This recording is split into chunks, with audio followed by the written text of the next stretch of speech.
J Squad. We gotta find. Now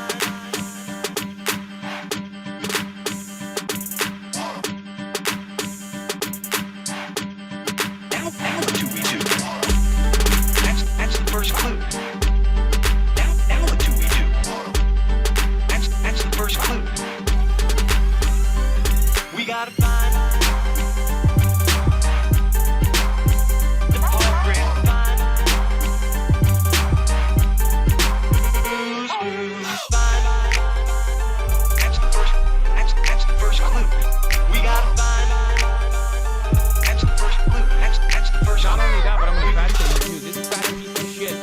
Fucking earlier said I'm oozing with estrogen. Now what do we do? That's the first clue. Now what do we do? That's the first clue. We gotta find.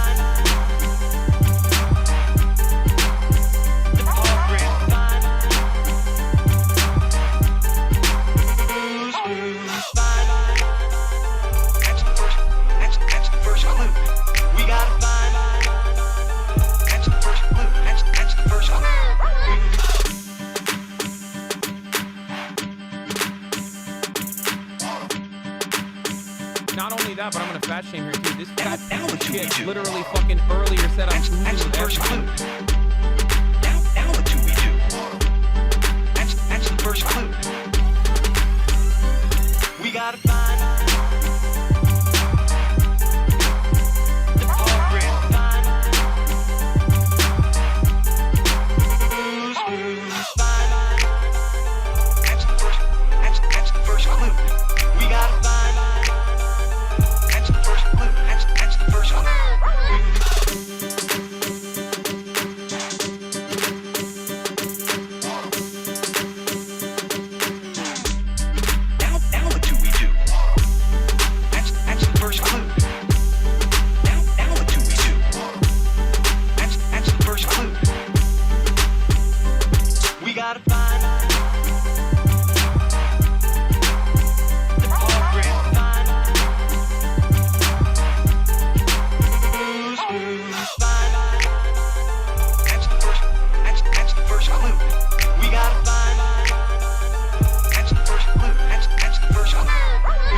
First clue.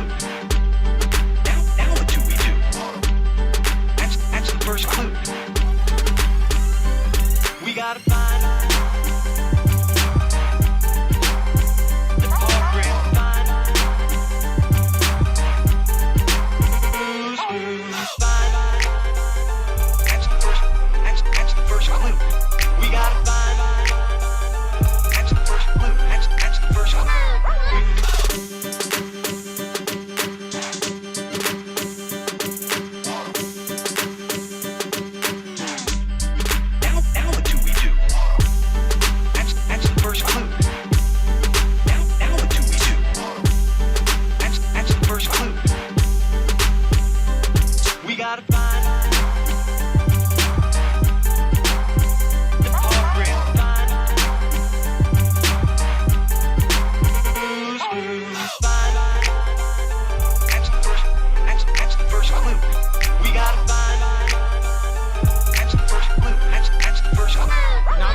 Hello.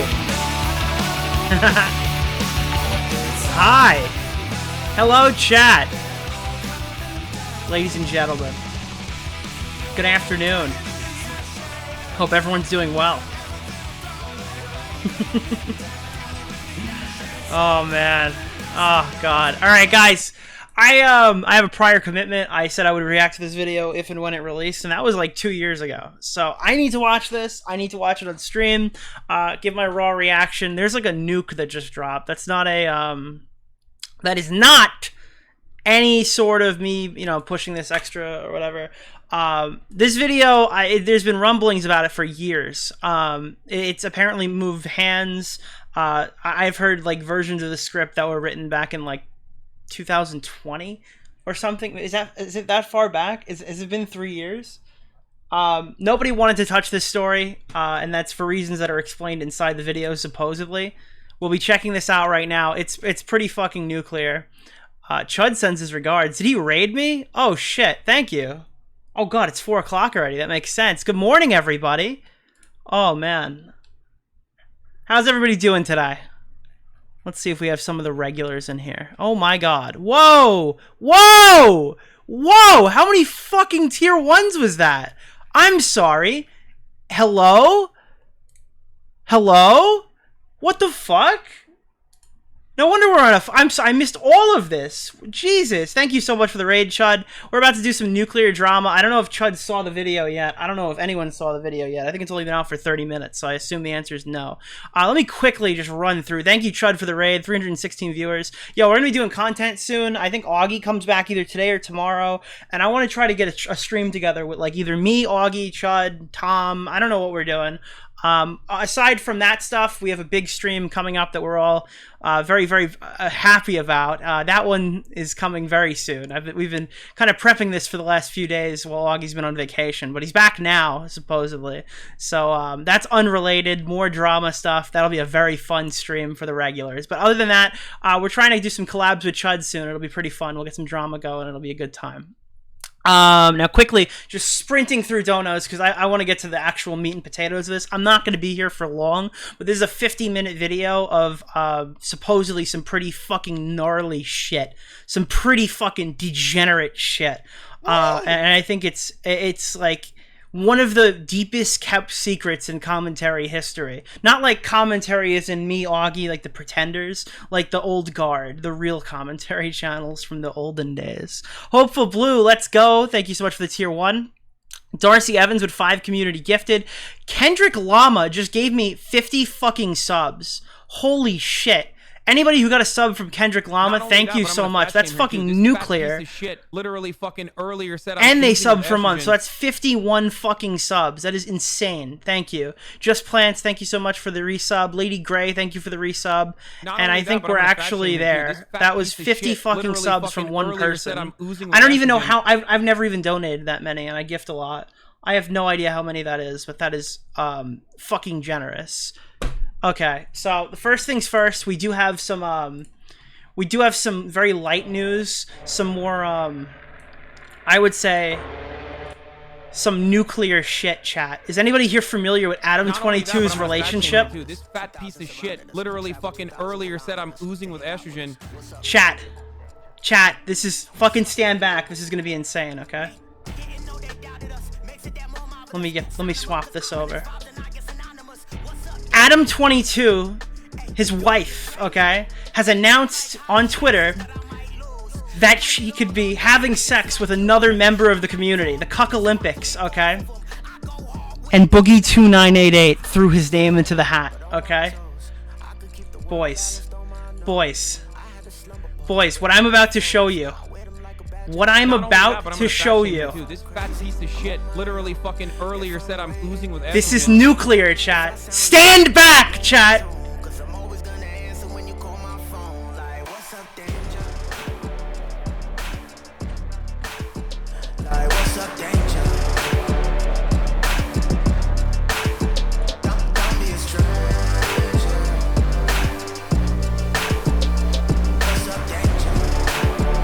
Chat!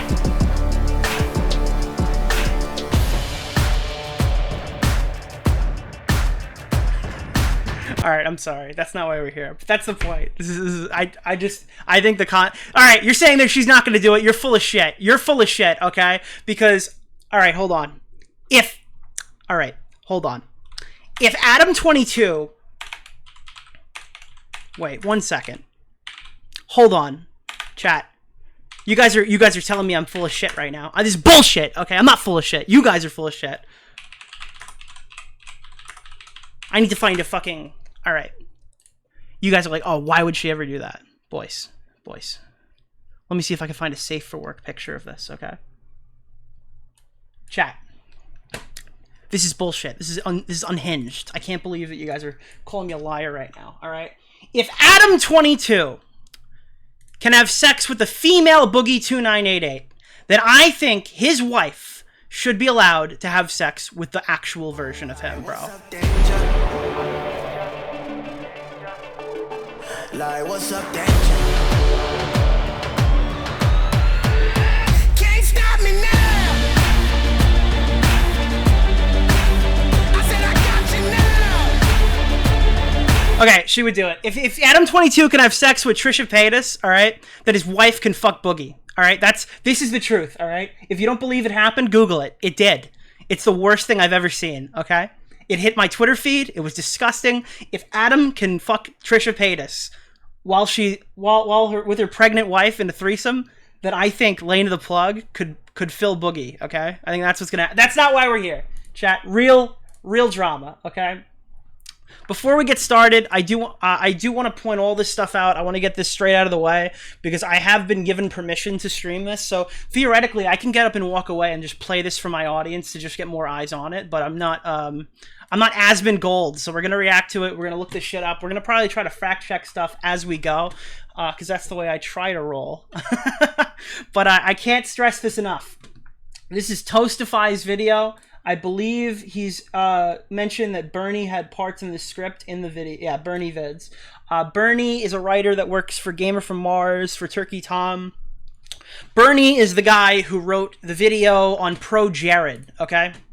If you're familiar... I'm gonna fat shame here too. This fat piece of shit literally fucking earlier said I'm oozing with estrogen. If you're familiar with Pro Jared's comeback video, when he disputed the allegations, he came back and shouted out a video that came out before this. And it was this video. This is a video you probably, if you're a commentary fan, you've probably seen it. It's from Bernie Vids, 400,000 views. It was in May. And it was, if you remember this one when it came out, it was narrated by Turkey Tom. Eventually, this video was credited as like the reason why Pro Jared came back to YouTube. Bernie is one of the most talented scriptwriters in YouTube. So when I heard he was taking on something as dark as, I guess, the Pyrocynical, we're using that in quotations, allegations, I was interested to see what he would be able to uncover. He's working with Toastify here. Toastify is an up-and-coming content creator. He's been at this for a while, as far as I can tell. I saw one video of his, or more. Actually, I think I've seen more than one video of his. But he's been, you know, kind of all over the place. I think this might be one of his more, if the video is good, probably the video he's most known for in long term, in my opinion. Everyone knows the Pyrocynical allegations by now. Everyone's seen the Tom drama, but everyone before that probably has mostly engaged with some of this stuff in 2016. The Pyrocynical drama was, at its core, what created the modern commentary community and what led to Keemstar's whole "Why Am I Getting Hate" video. Leafy and Grade backstabbed Keemstar based on his coverage of Pyrocynical and the alleged French girl. It is its roots in what we now consider to be, quote-unquote, the commentary community. Prior to this, there was, I guess, more friendly contact. After this was like Keemstar's like fucking return to being like totally psychotic and trying to burn everybody down to the ground, because following the way that this drama was handled, that was kind of his canon event, I guess. All right. So this was like the OG quote unquote Dramageddon, as some of the fucking women channels talk about, like James Charles and shit like that. This was quite possibly some of the most important shit in this completely unimportant community. Now, I'm going to start this off, and I'm going to nitpick. I'm going to nitpick the fuck out of this video. I noticed when I started that this guy censored something in his trigger warning. All right, listen, Toastify. This is not a universally fucking hyped review. Okay, why would you censor something in your trigger warning? What the fuck does that do? What is the point of this? Oh god. All right, before we get started, let's see where we are in chat right now. How's audio? Is audio okay? Pyro from what angle? I'm going to be honest with you. As far as I know, this video is not on Pyro. It is on Pyro, but it's not meant to be about Pyro. I remember the French girl being a running joke back in the day. Video slightly zoomed. Yeah, that's fine. If it becomes a problem and text is cut off, I'll move it, but that's so you don't have my super fucking ugly HUD. I hate when streamers have the full Windows desktop experience, but I don't know, I can move it if it's a problem. Okay, doesn't the algorithm care? Yeah, you'll notice a lot of this is censored, and it's probably not for money reasons. It's probably censored, and it's done in like tasteful way. They told me they like they like distorted it, right? From that, so it basically you could still hear what's being said. It's probably better.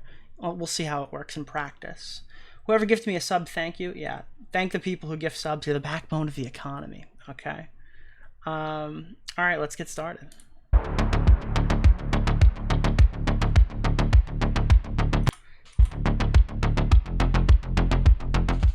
A few years ago, there was a story regarding the French girl. It was a pseudonym given by both parties to an underage victim of grooming, with the alleged groomer being the YouTuber Pyrocynical. For years, the public consensus surrounding the story has been one of dismissal, ignorance, and even mockery. It's been plagued with threats of lawsuits and narratives to push an agenda. Because of this, it's been buried under the rug, with the public at large never understanding the real story. In this video, I will attempt to tell that story to the best of my ability, a task that, as we'll soon learn, comes with great risk. This is a story of the French girl, who became commentary's darkest secret.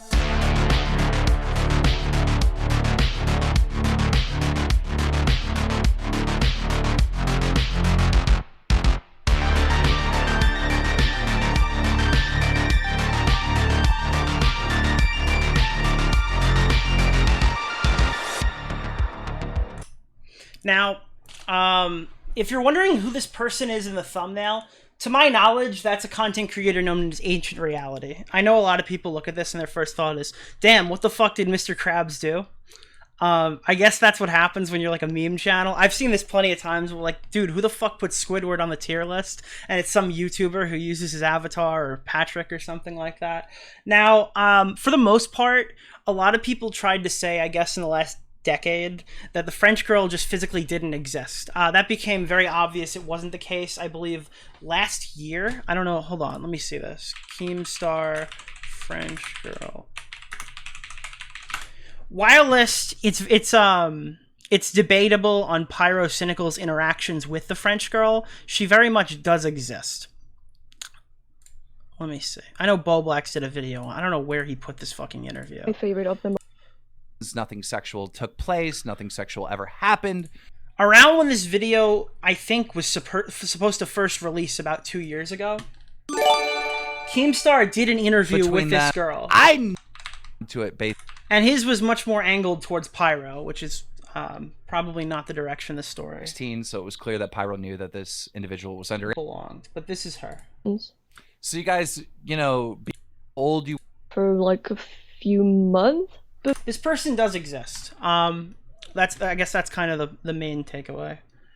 Why does this look like John Swan's editing? Bro, I gotta be honest with you. The whole community looks like John Swan's editing these days.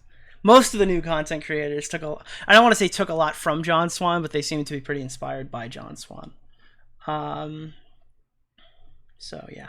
She did exist, with Pyro claiming the age incorrect and actions not bad, Game Bungler says. So let's keep going. So, can you tell us who you are? The French girl. In the history of YouTube, there have been a plethora of groups that have spawned in the ever-changing landscape. but one that looms above most others is the commentary community. Emerging in 2015, this ragtag group of mainly young men made a career for themselves with a meta-analysis of YouTube and the people making content on the platform.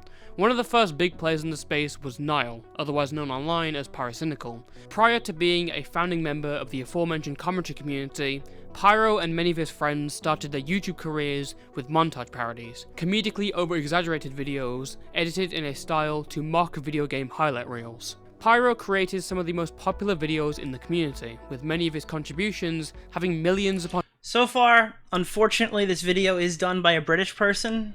That is the first takeaway so far. millions of views, and as a result, he had gained 250,000 Luckily not an Australian, but unfortunately a British. subscribers by early 2015. But his biggest growth came later that year, when he started making more personality-driven content whilst talking over gameplay. It was in the same vein as another creator, Leafy is Here, and the change of content paid off dramatically, as only a year after, Pyro had reached the milestone of 1 million subscribers. But, as with everything, there was a downside. Pyro's humble beginnings and meteoric success meant that he was under the limelight, and a lot more eyes were watching his behaviour.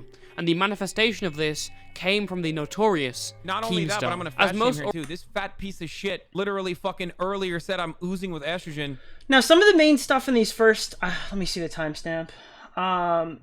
The first 11 or so minutes, I think we're going to go a little faster in. I feel like most people watching kind of know the basis of stuff here. When we start to get to some of the more Pyro-oriented stuff, we'll probably slow down, but I don't think anybody needs a description on who Keemstar or Leafy is that's watching this video. That's probably for the more mainstream viewers. already know, Daniel Keem is the host of Drama Alert, a channel that specializes in discussing internet-related news and gossip. Much like Pyro, Keem saw the growing audience for more opinionated and drama-centric content and capitalized on the market. As the show gained traction, Drama Alert posed a serious threat to Keemstar's peers, and being targeted by him could single-handedly destroy your career. That sounds stupid to say now, but realistically, 2016 was a completely different landscape.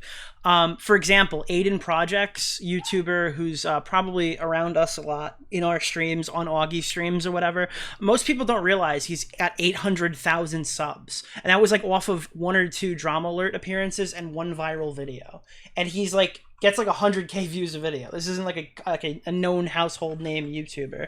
And his shoutouts were able to create guys like Scrubby, who had much more lucrative careers. Back in the day, YouTube was shout-out oriented in that if you literally made a video shouting somebody out, the type of community that was existing would go, and they would go like immediately subscribe, watch their content and stuff. Nowadays, it's very suggested video oriented. Most of your views come from recommendations in the YouTube side screen or whatever when you're watching a video, and that's much more common. A shout out these days or an exposed video these days, unless it's like disgusting what you're doing, realistically does not attribute to like sub loss and stuff like that. But back in the day, if you got exposed by Keemstar, that could have probably damaged your career in a very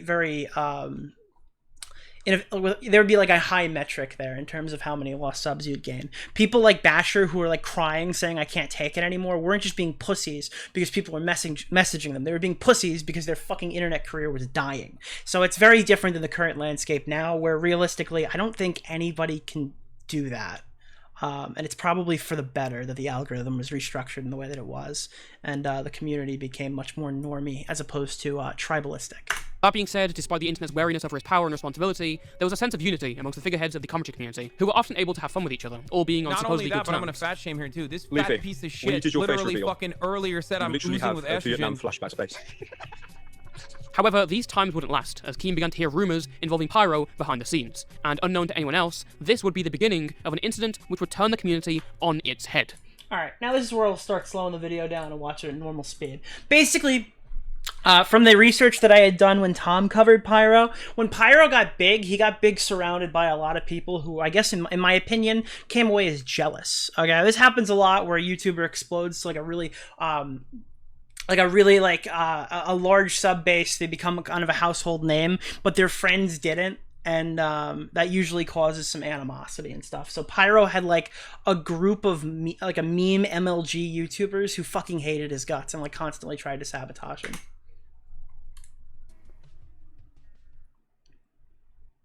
Pyrocynical had become a massive YouTuber in the commentary community, but one At least group that was 1.25. particularly bitter about his success was his former friends from montage parodies. Due to that and other reasons, 3 individuals known as Chili CSGO, Snipers, and Vagabonds created a Skype group with the sole purpose of exposing Pyrocynical.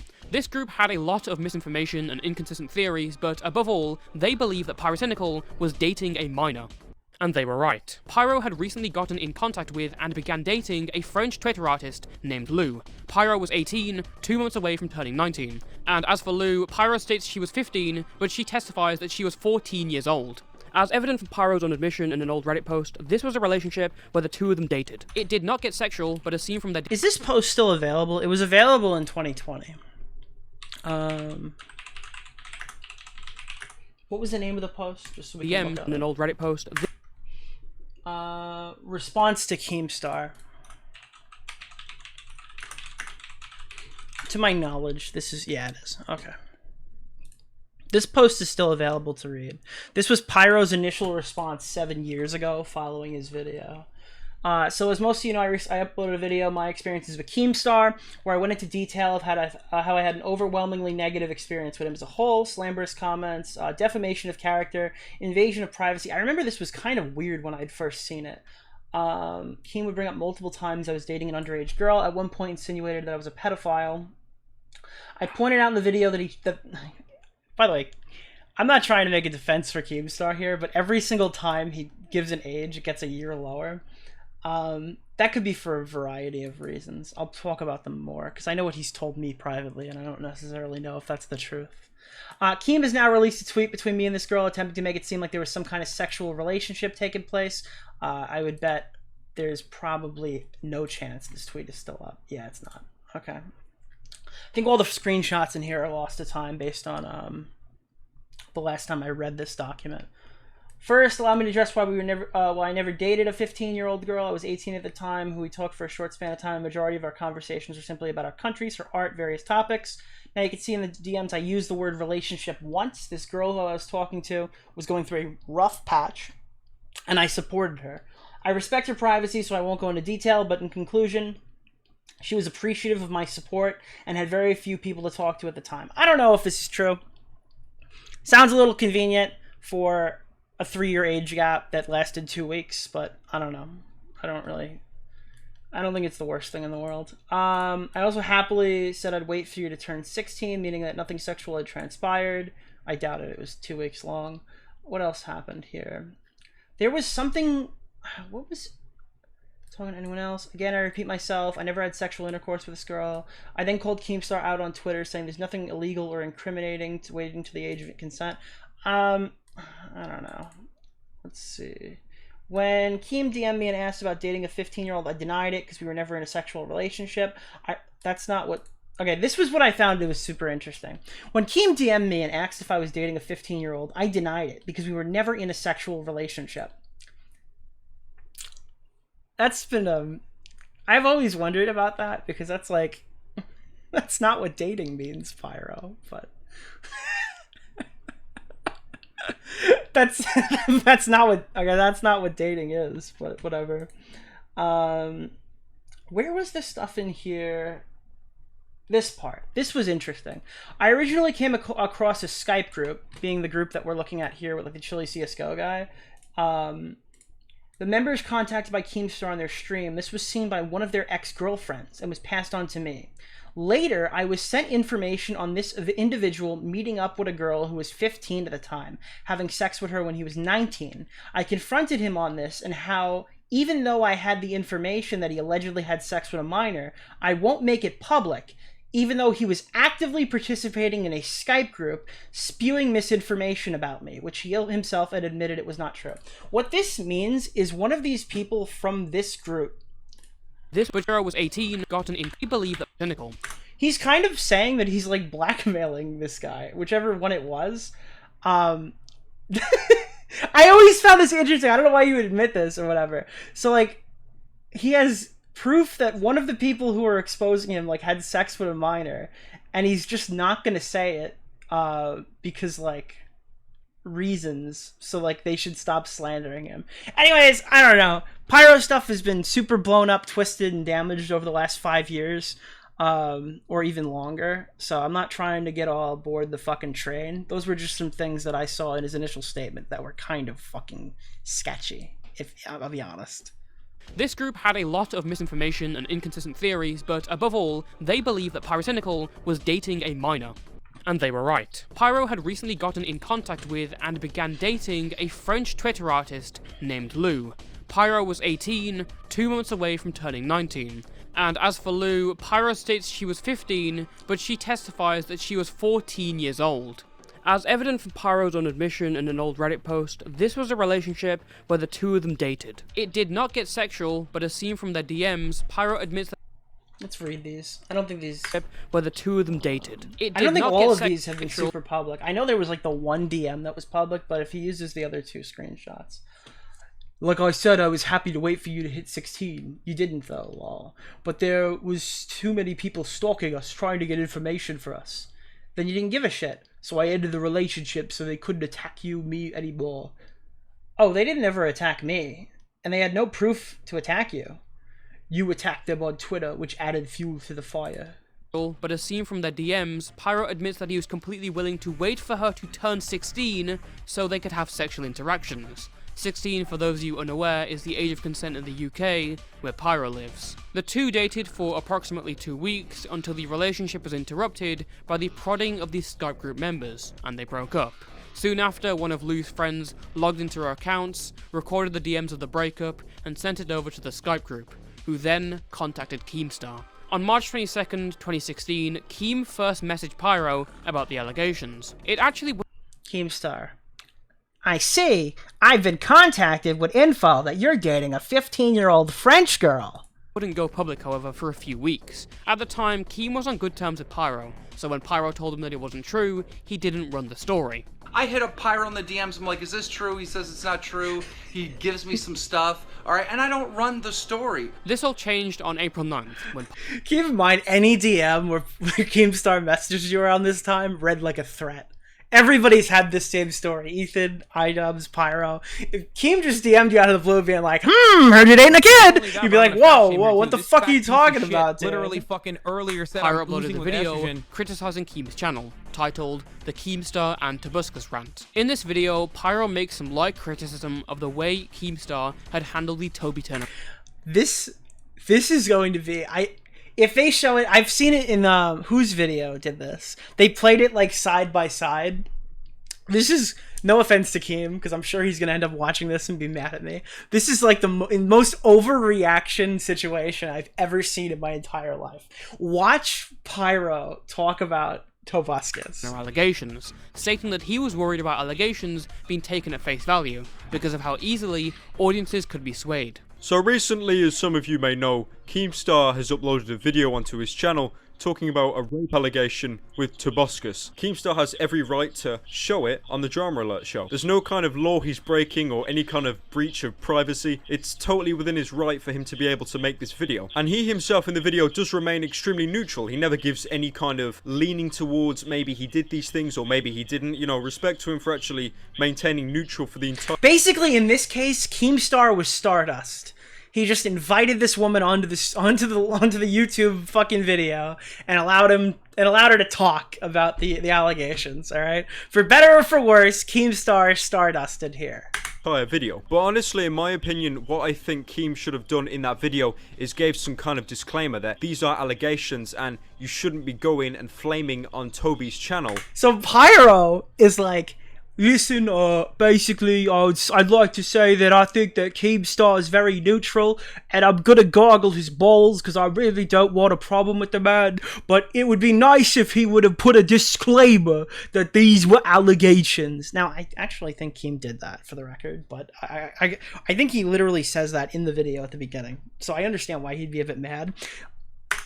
Let's see. Like, he's gonna immediately watch this. That these are allegations and you shouldn't be going and flaming on Toby's channel. This upload made Keemstar furious for a number of reasons. As publicly disclosed, Keem's defense for this was that he did in fact clarify they were allegations. Yeah. Because of this, he disregarded Pyro's video and instead took it as a personal attack with an ulterior motive. That dude is a fake piece of shit. Learn it. You're a fake piece of shit. And if you fucking swing at me, I'm gonna swing much harder back. Come at me, I'm gonna fucking smack you. And considering how Dude, this is the video where he's like, I got files on top of files to destroy you with.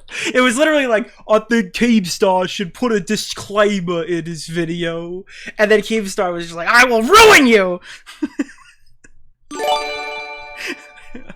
Wait, where's his girlfriend? Keem's girlfriend is popping the fuck off on Twitter. Wait, where is this? Brantley Keem. Brantley Keem did this like yesterday. I don't know what she was replying to because I'm blocked. Didn't she do this yesterday? Look at, dude, this is Keem's current girlfriend, alright? Hold the fuck up. Keem just told me Paige was speaking ill on my boyfriend's name. Is she fucking serious? Do you even realize how deep the fucking hole goes that you keep digging? And now you want to dig another 10 feet? I got so much shit on you that I'd shut up if I... Dude, they're... People who keep saying Keemstar's in a weird relationship, these two are perfect for each other. I knew the second I heard the files on top of files thing, I needed to show you. This is Keemstar's girlfriend in 2023. He literally met his soulmate. There are no people better for each other than Keemstar and Brantley. Holy shit, dude. Brantley's got files on top of files on Paige Christie. close this video was in proximity to Keem's DM to Pyro about the French girl, Keem assumed that this was Pyro trying to be ahead of the allegations before they dropped. So he published his suspicions early, infamously threatening to release his files on top of files. Oh, and Pyro, do you remember those YouTubers that you used to be friends with before you blew up and like fucked them off? You know how they've been contacting me saying that you've been dating some like 14-year-old French girl and shit? Just please swing at me. If you're gonna swing at me, dude. Let me know, because I got a fucking files on top of files to swing back at. Now, immediately, the first thing that comes to mind, and one of Pyro's main defenses in his video, My Experience with Keemstar, was that Keem was glaringly inconsistent in the French girl's age. Now, if any of you didn't notice that, he just did. I've asked Keemstar on why he said she was 15, 14, and 13. And it's possible he was just trying to make it sound worse for Pyro. I know that he doesn't like Pyro. That's possible. Or he's dyslexic and doesn't speak right. I know, maybe that's a super charitable thing. Don't get super fucking mad at me. But Keem's really dyslexic. And that's not really an excuse for getting the age wrong. Also, I think he's told me in the past that those people often change the age in the group chat that they were giving him. That she was 15 one day, 14 another, 13 the third day. Not an excuse for Keemstar to be throwing it out of pocket. But yeah, that's all right. Listen, it could have been malicious. I'm still open to that interpretation. Deliberately. Now he might attack me for saying that, but that's fine. I can weather the storm. Lowered the age. Now, originally, this alleged girl was 15, and now Keemstar has lowered the age to 14, probably to make it sound even more impacting and incriminating. And guess what? Later on stream, he lowered the age again to say the girl was now 13, and on top of that, basically insinuating that I was a paedophile. So this man has lied about the age of this girl on 2 separate occasions, and knowing Keemstar, this girl will probably be an embryo by next week. So surely his inconsistencies would mean she was fake, right? Well, that would be a reasonable conclusion if Pyro didn't admit that all the conversations had actually occurred. 2 days after Pyro's video, Keem would tweet out a DM where Pyro is discussing a relationship and saying he was fine waiting for the French girl to reach the age of consent. Pyro then posted a response on Reddit where he confirms the conversation. And this is the response we just read. So that, well, not read the whole thing, but the thing I pulled up Not on only screen that, but I'm gonna fat shame was here, too. This here in the fat piece of timeline. shit literally fucking earlier said I'm oozing with estrogen. So basically, yeah, Pyro makes the video after Keemstar threatens him. Pyro says, Keemstar got the age wrong. It was actually 15 the first time, 14 the next, and 13 the time after that. But he never actually goes, it's fake. He just implies that Keemstar has no knowledge of what he's talking about, and that Keemstar is spreading information that's, I guess, unvetted, right? And a lot of people took that as him saying it was fake. I don't think he ever clarified 100% that it was fake. And then following that DM leak, Pyro is now forced to give even more information and admit the interaction happened, but that they weren't dating despite the word relationship. They were just, he felt bad for her and was consulting her and let her believe it was a relationship for the 2 weeks they were together before ultimately breaking it off with her, even though the messages imply that the reason was because there was too many eyes on them. Conversation was real, even noting that he'd contacted the French girl to ask if she'd leak the screenshot, and provided additional screenshots of their conversations. Now in this post, Pyro admits he thought she was 15, but in a 2020 interview, Lou came back to the public to say that she was actually 14 when it all happened. I don't know if that's ever been vetted, that Pyro knew she was 14. I think that's pretty fucking important to the overall situation. I've never seen Pyro admit this girl was 14 years old. I don't know if, like, the girl's even claiming that, but I do think that's, like, an important piece of information, I guess, in diagnosing the situation. Lou's testimony of her age can also be backed up by vagabonds, who said the same all the way back in 2016. Again, you can decide for yourself on who's lying and who's telling the truth, but I tend to lean towards Lou's story, because if you look at Pyro's Reddit post, he exhibits the behaviour of a liar. You have to understand, the first position he staked was that it was entirely baseless. This story is total bullshit. And now in this Reddit post, he was confirming that the conversation was real, and they had a relationship. He starts off by saying that Keem is trying to insinuate there was a sexual relationship going on. Someone in chat, does it matter if she was 15 or 14? Yes. I do. I personally think it matters a lot. Considering the age of consent where he lives being 16, if your argument is, I'm waiting for you to turn 16 and they're like 15, that's much more believable than if they're 14.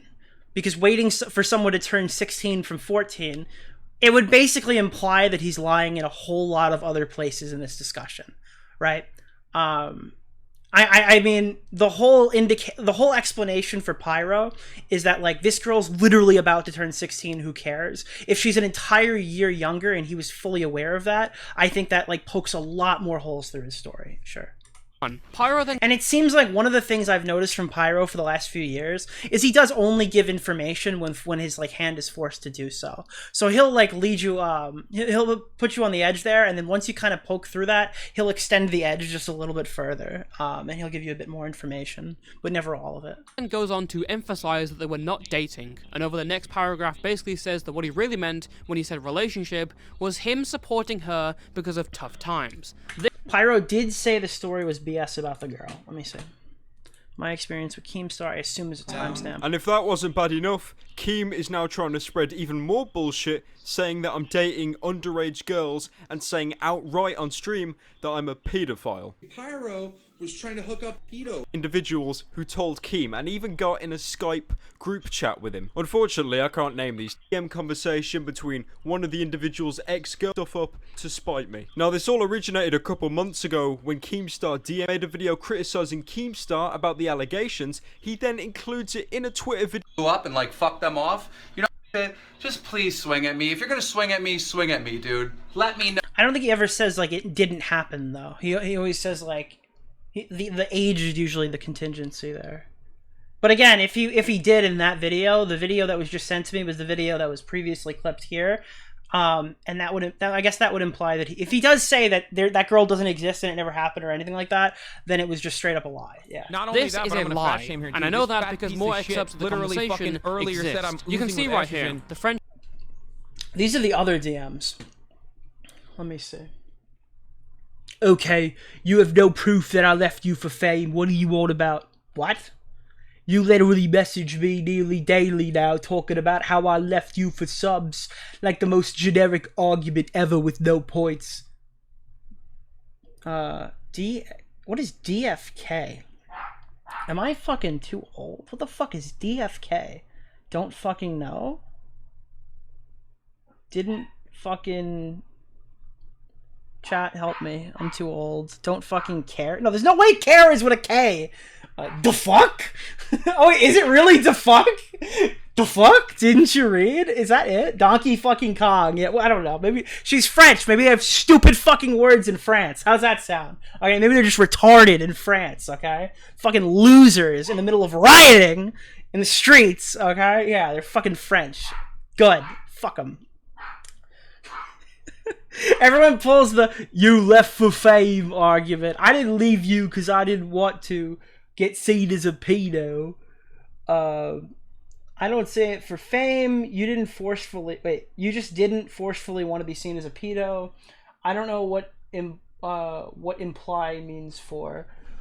I'm not saying Mick shouldn't trust you. I'm saying that what you done to me, like telling Nopify and Cobalt that I left you for fame. I didn't like how you used me to get info from Nopify. That seems to be a running theme here that isn't true. Nah, I mean... You left Keem your channel. I meant you left to Keem to keep your channel safe because you didn't want to be seen as a pedo, not because you have 600,000 subs. I understand that you wouldn't like to be seen that way. No one would want to, and I don't regret what you did. Okay. So these are other messages. Even my dogs are upset with the French. True. DFK, don't fucking know. I don't know. French girl is arguing about why dude. Pyro dumped her, with discussions on if he broke things off because he didn't want to be seen as a pedo. They are literally talking about breaking up, and if Pyro's role was just to be supportive, then you'd think he would maybe intervene. Cool when you want... Why would I have a problem with you? Oh yeah, because sometimes when we fight, it's not cool, lol. Otherwise, you're a cool person. Alright, we're honestly just going in circles. I didn't leave you for YouTube fame or whatever arguments like that. Let's be fair, we were only talking for 2 weeks. It wasn't like a lifetime relationship anyways. I think a lot of things have been taken out of context, and it's probably best we don't speak ever again, because we just end up arguing over different opinions. Okay, see ya. If you wanna, have fun. And be like, hey, sorry, no, we weren't dating at all in the first place. It is a blatant contradiction and a bold-faced lie. Another excerpt from Pyro's Reddit post reads as follows. When Keem DM'd me and asked if I was dating a 15-year-old, I denied it, because we never were in a sexual relationship. I really don't see how simply communicating with someone of the opposite gender can instantly jump to something sexual. Notice the careful wording here. While Did he just say notice the Keffel wording here, or am I just triggered? Gender can instantly jump to something sexual. Notice the careful wording here. Careful. Okay, I'm just retarded. My bad. The opposite gender can instantly jump to something sexual. Notice the careful wording here. Whilst Pyro denies that they have a sexual relationship, he specifies sexual, even though that was not even a part of Keem's original DM in late March. Yeah, Pyro I'm sorry. boils down a Bro, if you turned around, like, this is a part that Pyro absolutely lied on. Bro, are you dating that girl? No. Really? I see you together, you're holding hands, you're tweeting back and forth at each other, you're going out to dinner together. Well, listen, mate, we haven't had sex quite yet, so I can't really call her my girlfriend. It's just, that's not what dating is. I don't know, it doesn't really mean much, but I always found that interesting. Like situation to a few sentences in his favor, and yet this Reddit post, littered with lies, was largely ignored. It was quickly overshadowed by Grade and Leafy's videos on Keemstar, and the French girl was viewed as a claim that was entirely fabricated by Keem. Even her— Yeah, they have an emotional connection, not a sexual one. Is that song still on YouTube? That's old. her existence entirely was viewed as a product of this lie, with many proclaiming that she simply wasn't real, becoming a meme in the community.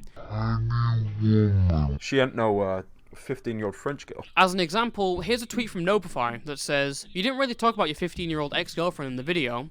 Here are some replies from the time that say, "Didn't he clearly say it was made up in the video? The one that doesn't exist? Why should he have to? It's obvious Keem made it up, considering how much he changed the age." But, without a doubt, the French girl was real. And the evidence found suggests that Pyrocynical had a short romantic relationship with a 14/15-year-old whilst 18. On top of that, he seriously downplayed and lied about the nature of it on 2 separate occasions. With all this being added to our notes, we started researching further and tried to find out more about Lou and Pyro's interactions. But in doing so, we stumbled upon something unexpected. You see, What if I told you, chat?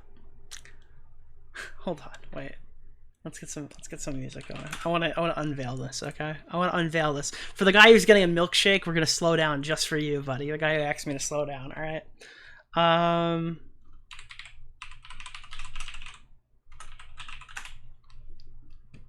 Let's see.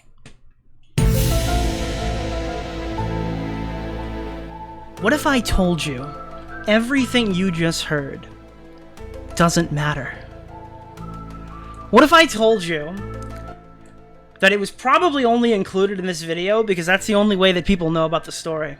What if I told you that, like, it's like the equivalent of, like, slapping somebody in the face instead of hitting them with your car? Alright, what if I told you that this is completely not the point of the video? Alright? Alright? The Pyro is probably like the least bad person in this situation at all. Okay? And that it's basically what he did do is inconsequential in comparison to what actually happened.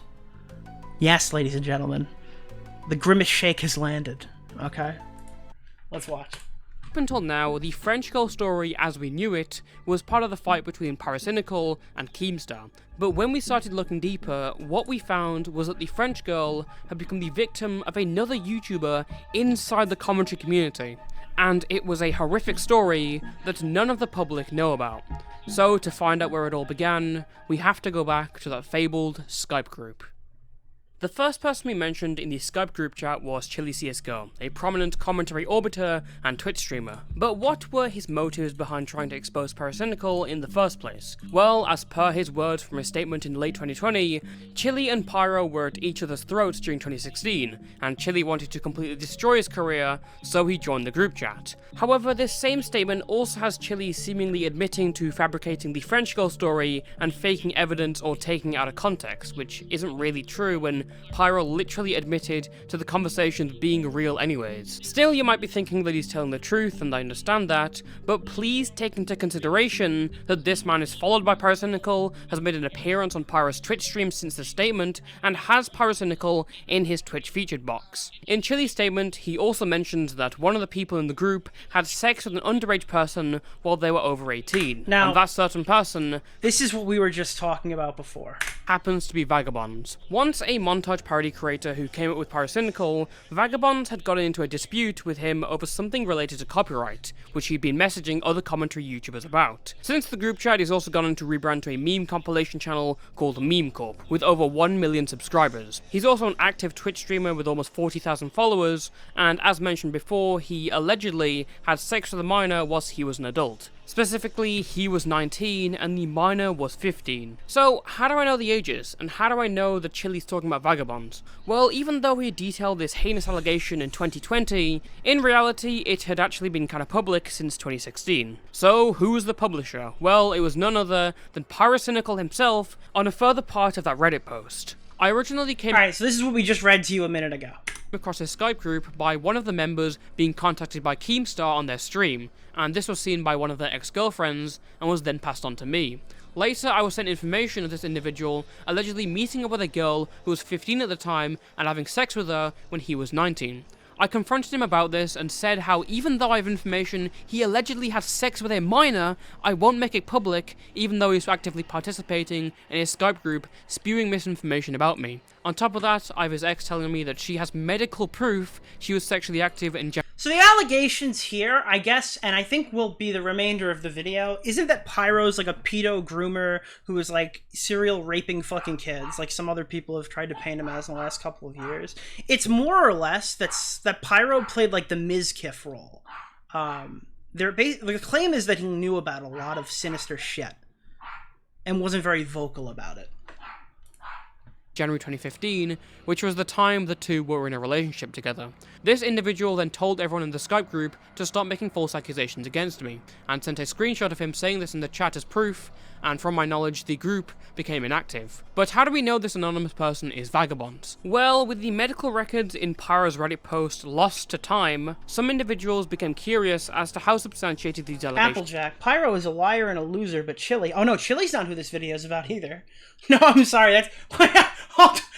He's not the main character either, he's still a side character. Ignore all that stuff too.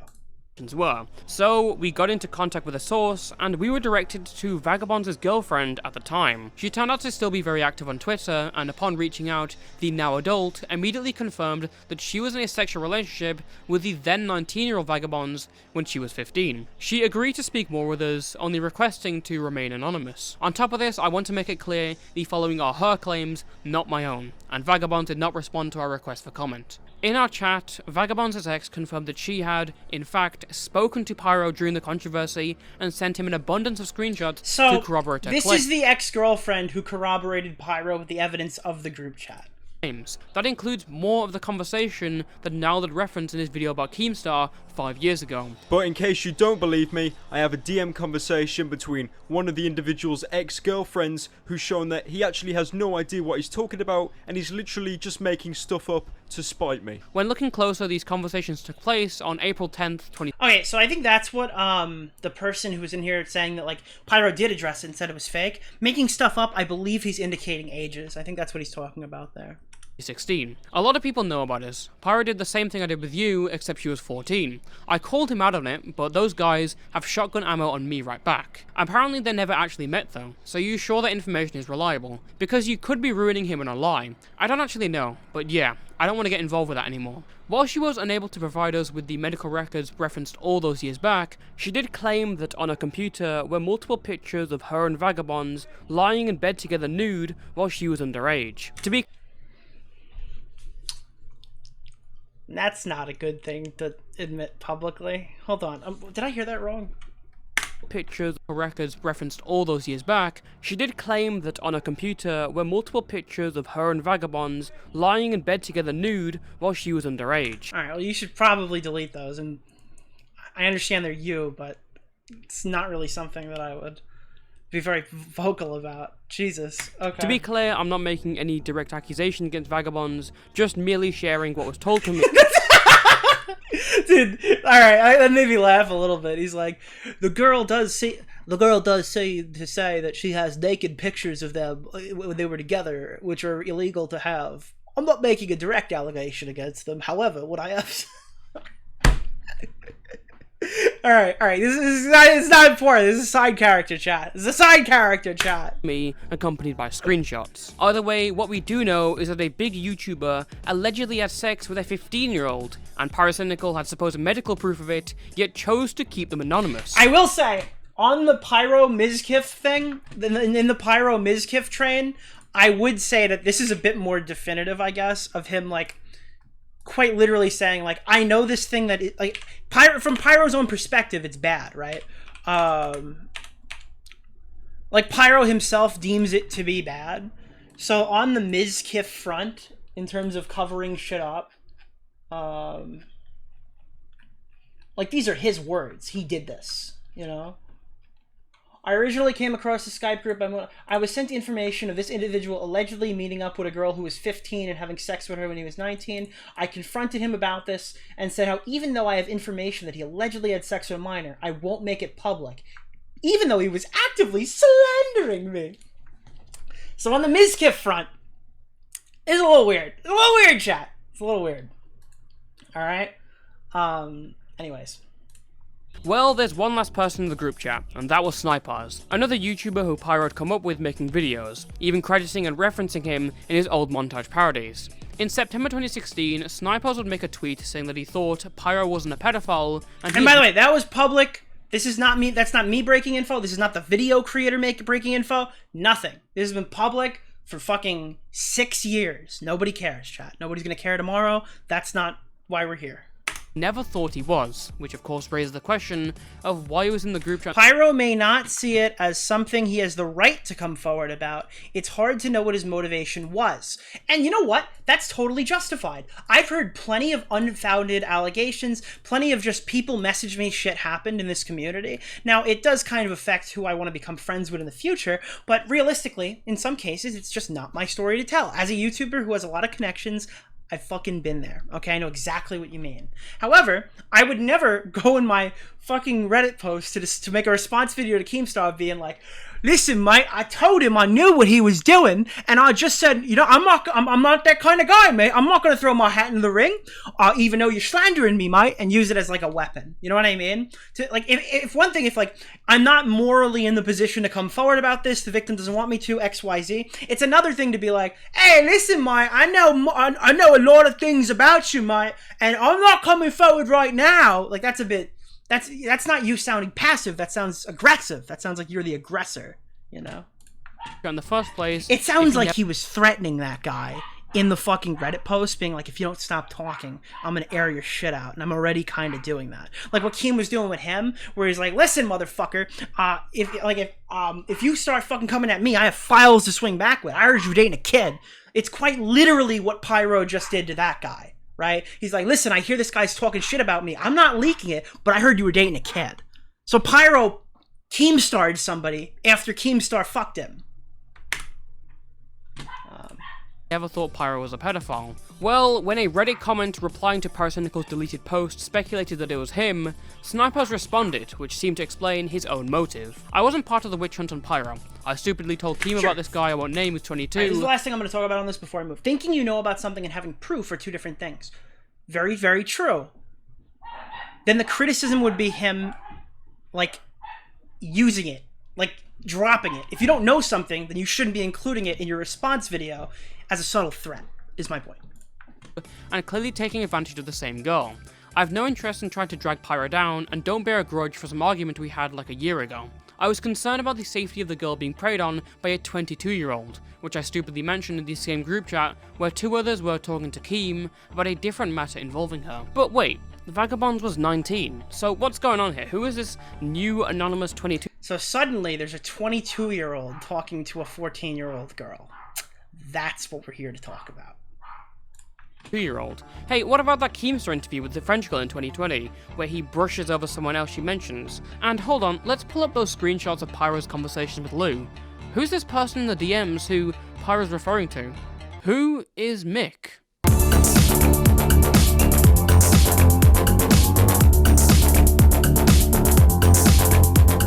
Ladies and gentlemen, if you're just joining, the video just started, chat. This is where the video starts, okay? All that other stuff is conjecture. It's to get you through the door. It's to get this thing started so we can actually talk about the YouTuber. Well, he doesn't go by Mick, but Mick would be his name. This is the actual guy.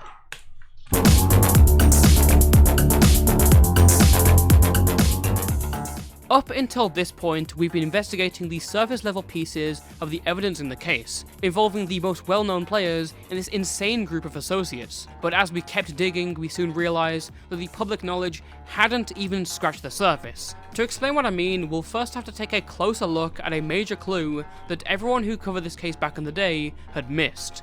In the first leaked screenshot between Pyro and the French girl, Pyro mentioned her entering a relationship with a person named Mick. And if you read the full chain of tweets from Snipers where he states he never believed Pyro to be a pedo, right afterwards he says that he wasn't sure if Ancient Reality was still with the girl. While many of you won't recognize the name, Ancient Reality was a fairly popular creator back in the day. He was considered the greatest montage parody artist of them all, even receiving recognition for it on the community subreddit. The gifted video editor pushed the genre in new directions with his high production value and I think this guy style, worked for like and one of the these streaming achievements were companies. significant enough to even receive news coverage. Take this article by The Daily Dot, which introduces him as Mick Gerards, a Dutch filmmaker who'd become one of the most familiar names in the genre.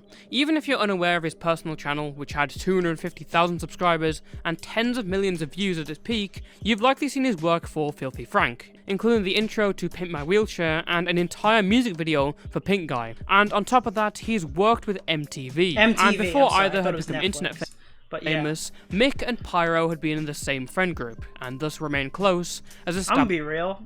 This friend group sounded a little sussy. Don't you guys think this friend group's a little weird? creators. Up until this point, everything's been focused on the French girl's relationship with Pyro, as that's what we, along with the public, were aware of. Upon discussing this with Lou, she revealed that shortly after breaking up with Niall, she not only stayed in the community, but began a relationship with Ancient Reality. How did your relationship with Mick begin? As in dating or like talking? When did you start talking to him? Yeah.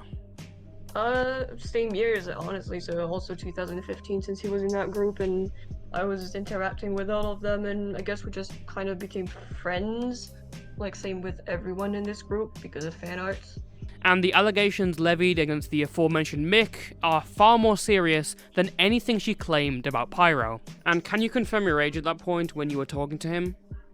Well, still 14 because it's 2015. And how old was he? 20. Ew. Ew. Okay. That's fucking disgusting. 3? Okay, so he was in his 20s. Did you have a physically intimate sexual relationship with him? I wish I didn't, but yeah. What was the age gap when the sexual relationship began? 9 years. Mick would upload his last ever video to the Ancient Reality channel in 2016. And here's a hint. Everyone thinks, oh, this guy's gone. What could possibly... He's not. He's not gone. And he has made this... This has been like an underground fucking like video that was being made for like the longest time. Because this guy's not gone. He's still quite active, actually. And then people started digging into it to find out what happened. And suddenly people started breaking into their social media accounts. I'm not fucking kidding. There are very credible YouTubers that tried to get to the bottom of the story 2 years ago. And then all of a sudden, like, they'd have weird fucking Tor browsers trying to break into their Twitters. People's shit was getting hacked all over the place. This guy does not want anybody talking about any of this. And 2 years later, he would disappear from the internet entirely. Since June the 21st, 2018, many have been asking the question of where he's been. Everyone from his fans to other high-profile creators begged for him to return, but received no response. While there was never an answer as to why he left, the French girl may have an explanation, but to be clear, this is based on what we were told in our conversations with her, along with both evidence she provided and publicly available materials. Just like with Vagabonds, we were not able to obtain a statement from Mick on these allegations. Also, just to be upfront and get this out of the way, Lou has already filed a police report against Mick before we even attempted to contact her, so all of the information about to be discussed has already been submitted to the proper authorities. As Lou's recollection of events goes, dating commenced between Mick and her shortly after breaking up with Pyro in early 2016 following the public fallout, and lasted for an entire year, ending in February of 2017. What countries did this take place in? The very first time I was in France, where it was in my house. What other By the countries? way, when she says the very first time, she's not talking about what countries did the relationship happen in. She's talking about how old she was when the 23-year-old came to her house and statutory raped her. Allegedly. Do you have a sexually intimate relationship with him? His house, so Netherlands. Bear in mind that the age of consent in the Netherlands where Mick lives is 16, and in addition to this, Lou alleges that Mick was both emotionally and physically abusive towards her. But of course, the question is raised if there's any proof to back up her claims. Well, in spite of efforts to destroy it, some evidence that the relationship occurred, that it was abusive, and that it met in real life all still exists, but trying to piece it together led us down yet another rabbit hole. As we attempted to form a better understanding of this former YouTuber's life, we discovered their story had gone deeper than anyone could have imagined. When digging through the archives, the earliest proof of the relationship between Mick and the French girl can be found in February of 2016, when they started interacting with each other publicly in now deleted tweets. These earliest conversations were around the time was when Pyro and Keemstar originally began their feud behind the scenes, and word spread amongst their friend group. This lines up, as shortly thereafter, Mick uploaded the video titled YouTubeDrama.exe, a tongue-in-cheek satirization of Keem and the drama community surrounding him. It ends with a message by Ancient Reality pleading for everyone to just get along. At this point, he appears he knew the French girl was a minor, as Pyro... Now this DM that we read like an hour ago looks really fucking weird now, right? I'm not saying Mick shouldn't trust you, I'm just saying what you've done to me, like telling Notify and Cobalt like I left you for fame. I don't know how you... I don't like how you use me to get info from Notify. So basically, Pyro's like, listen, I'm not going to tell Mick not to trust you, but you gotta stop leaking my DMs. That's how I read it. I don't know. It's a little crazy to me, bro. It's a little crazy to me. But maybe again, I want to stress this from the top of the hour before we get like super fucking like, before we start throwing some really crazy shit around. It's totally possible Pyro didn't know like exactly what was going on here. All right, and now it's sus and shitty that fucking Pyro, who already had that interaction on fucking Reddit with his other friend, is saying like, listen, I'm not trying to say. Now I sound like the guy from Peaky Blinders, the guy who plays Venom. Fucking, it's possible Pyro doesn't know how bad it actually was. It's totally possible, alright? So, before I get fucking lynched for this, before there's a digital lynching and it's my neck on the line here, I'm being 100% frank. It's possible. Admits to talking with Mick about her in the leaked screenshots. We don't know what he people, knew. Like I know, will be asking, why didn't anyone's parents get involved? So can you explain? Really good question. If there's a 23-year-old dating a 14-year-old, why didn't any of the parents get involved? Let's hear. Some people, like I know, will be asking, why didn't anyone's parents get involved? So can you explain how neither your or Mick's parents didn't have any problems with this? So, first of all, they didn't know. My parents first thought that he was just gonna be a friend, which my mom asked me later on to clear out if he was more than a friend and all that. But, AR, so ancient, basically, before we met each other's families, he set up this thing. I only loaded it like that because I know exactly what happened on this front.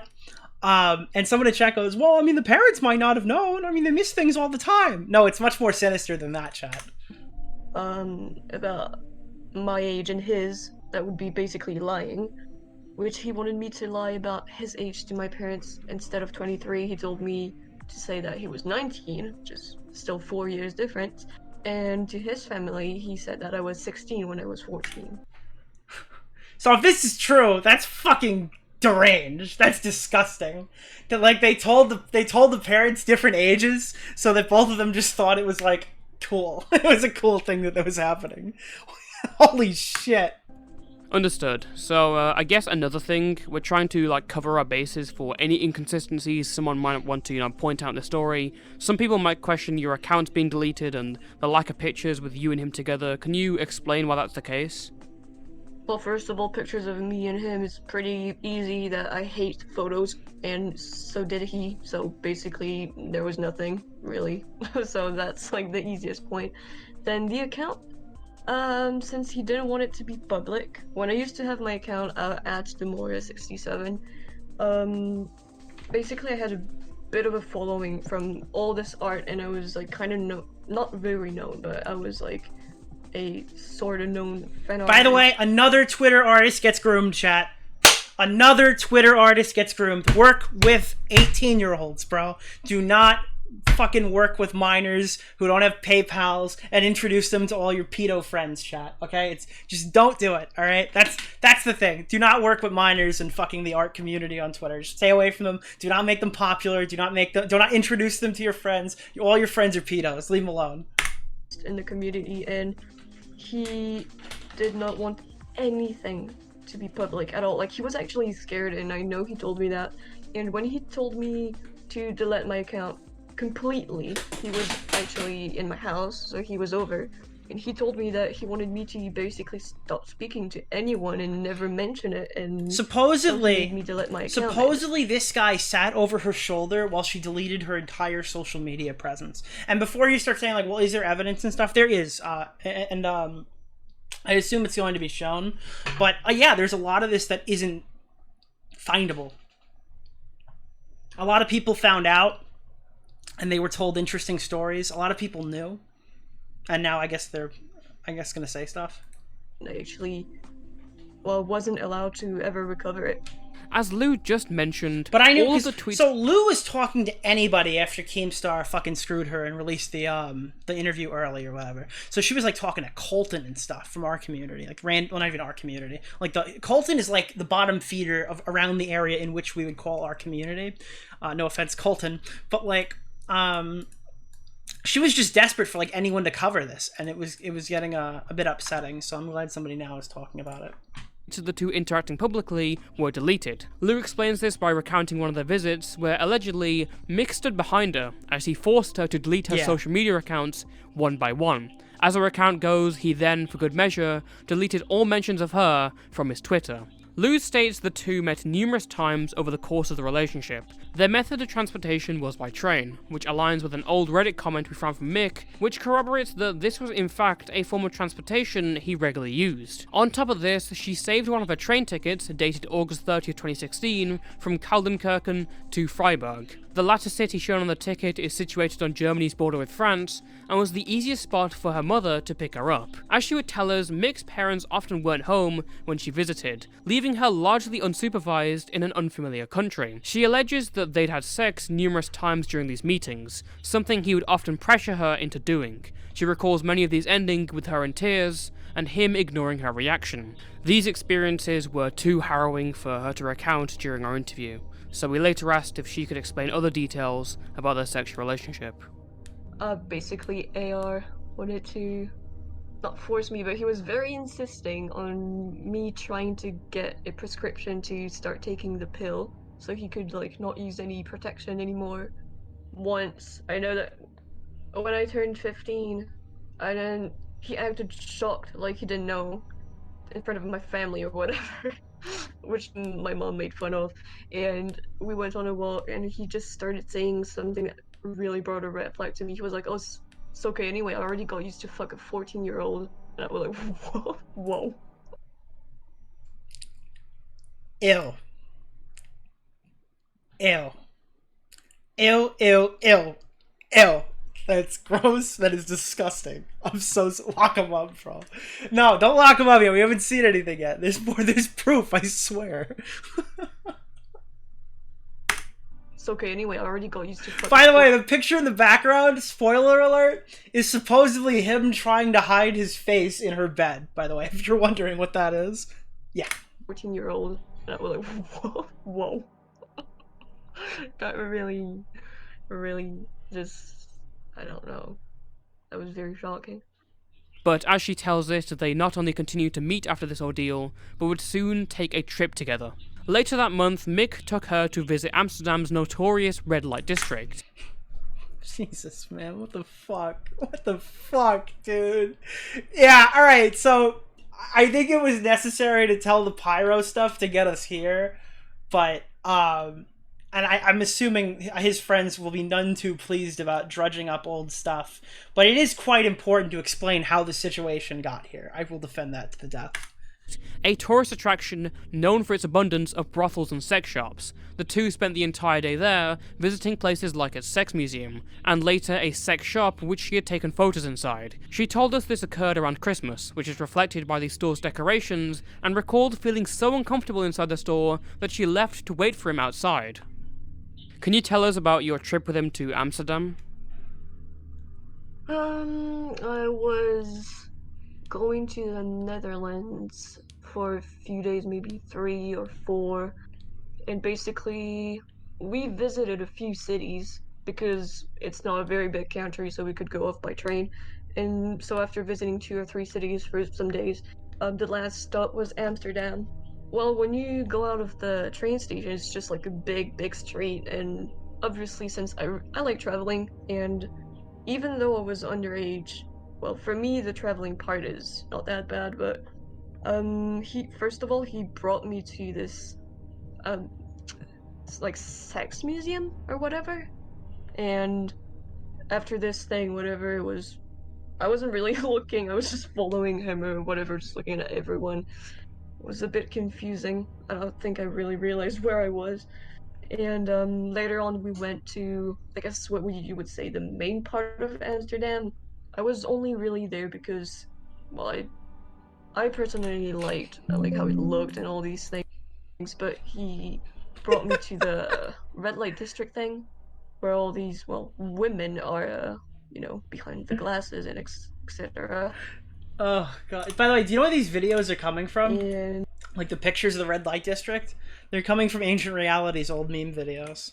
he's also brought me to a sex shop that was near a McDonald's or something, but we didn't buy anything, of course, and the owner looked at me really weirdly. I think she suspected that I really wasn't, like, mature enough to be in there. Alongside this picture and testimony that Lou had given, we would later find evidence to support her story. When we inspected Intrareality's last upload, You Wouldn't Steal a Meme. When investigating the contents of the video, we realised that approximately a minute in, a store called Old Sailor is shown. Upon googling the location, we discovered it to be a pub located in none other than Amsterdam's red light district. Evidence that the relationship was emotionally abusive exists in the text messages she sent to friends at the time, telling them that Mick would harm himself as a means of control and threaten his own life if she left him. This can be corroborated with his public behaviour, as Mick was openly suicidal on Twitter, resulting in multiple scares that caused his online friends to publicly call for a wellness check. On one occasion, Pyro can be seen pleading for someone to check on Mick after he had not responded to them in days. This outburst occurred on December 13th, 2016. That same day, the French girl had texted a friend that Mick had just threatened to cut so deep that she'd see his bones. And only 3 months before that happened, more messages between Lou and her friend give an insight into truly how abusive this relationship was. I had a friend over and I ignored for a sec Mick. Then he went crazy over it, insulting me, and then he just said, "You know what, fuck you, I'm going to end my life tonight, goodbye." Since then he hasn't answered, and I had to message his mom about all of this, which I know Mick is going to hate me for. She said she'll go upstairs, but I don't know what will happen or what's going on right now. I've legit cut so deep on my arm without even thinking, and I've just been crying. Don't harm yourself, please just calm down. Just pray. I don't pray, and think that he's okay. He isn't. I know he isn't. You know, I'm confused too when Mick says I make him happy, but then he self-harms sometimes. But I know he loves me and he regrets it. He was already mad because he missed his train, but yeah, he became violent. Now if he cuts, it'll be my fault. I know he won't cut too deep because he tried once and couldn't bear the pain, unless he fights the— There's something evil. I mean, the whole thing is sinister if true, but there's something even more evil about, like, getting a minor into self-harm. If it wasn't already evil, which it was, it's more evil. Pain and does it. He still has a scar from months ago. He says he regrets it and never wanted to scar like that again. I hope he just calms down. As mentioned in the beginning of the conversation, following this specific threat, Lou had contacted Mick's mother, and the DMs can be seen here.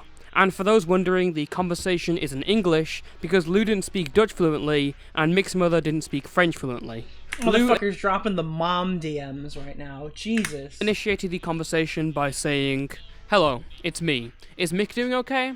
I didn't get any news since yesterday night and I'm really worried." Mick's mother responded that she didn't notice anything strange about his behaviour. She knows that he'd had his birthday party that Saturday, so he wasn't early out of bed that Sunday. She then notes he was quiet before going to work, but didn't think much of it. Lou then explains that she was asking because they'd had a fight prior, and he stopped responding. At a later date, the two corresponded again, stating, "Hello, excuse me, could you go check on Mick? We had a fight, and I just don't want anything bad to happen. I know he probably doesn't want me to say it, but please go check on him. He's literally told me he would end his life tonight.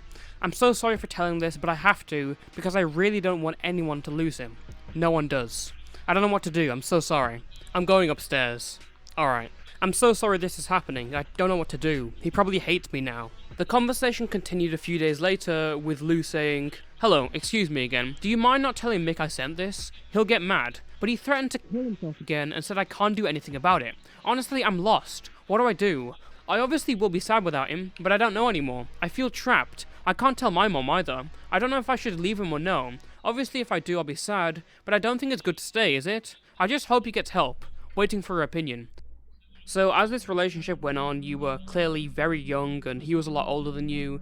Was there any abuse or manipulation that took place revolving around, you know, suicidal tendencies? So when I started being with him, he was very open about his depression and mental illnesses.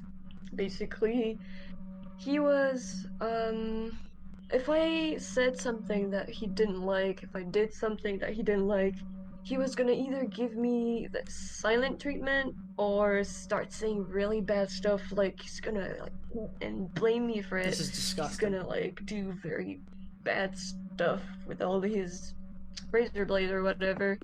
Or he would just like say one thing like, oh, I'm gonna kill myself, and just never speak for like hours, and I'd have to message his mom on I don't know my how a phone because 14-year-old is I supposed was to very engage concerned, with and I us. didn't really want to have someone's death on me at all. Like at a young age, I was gonna say, but not at all, any ages.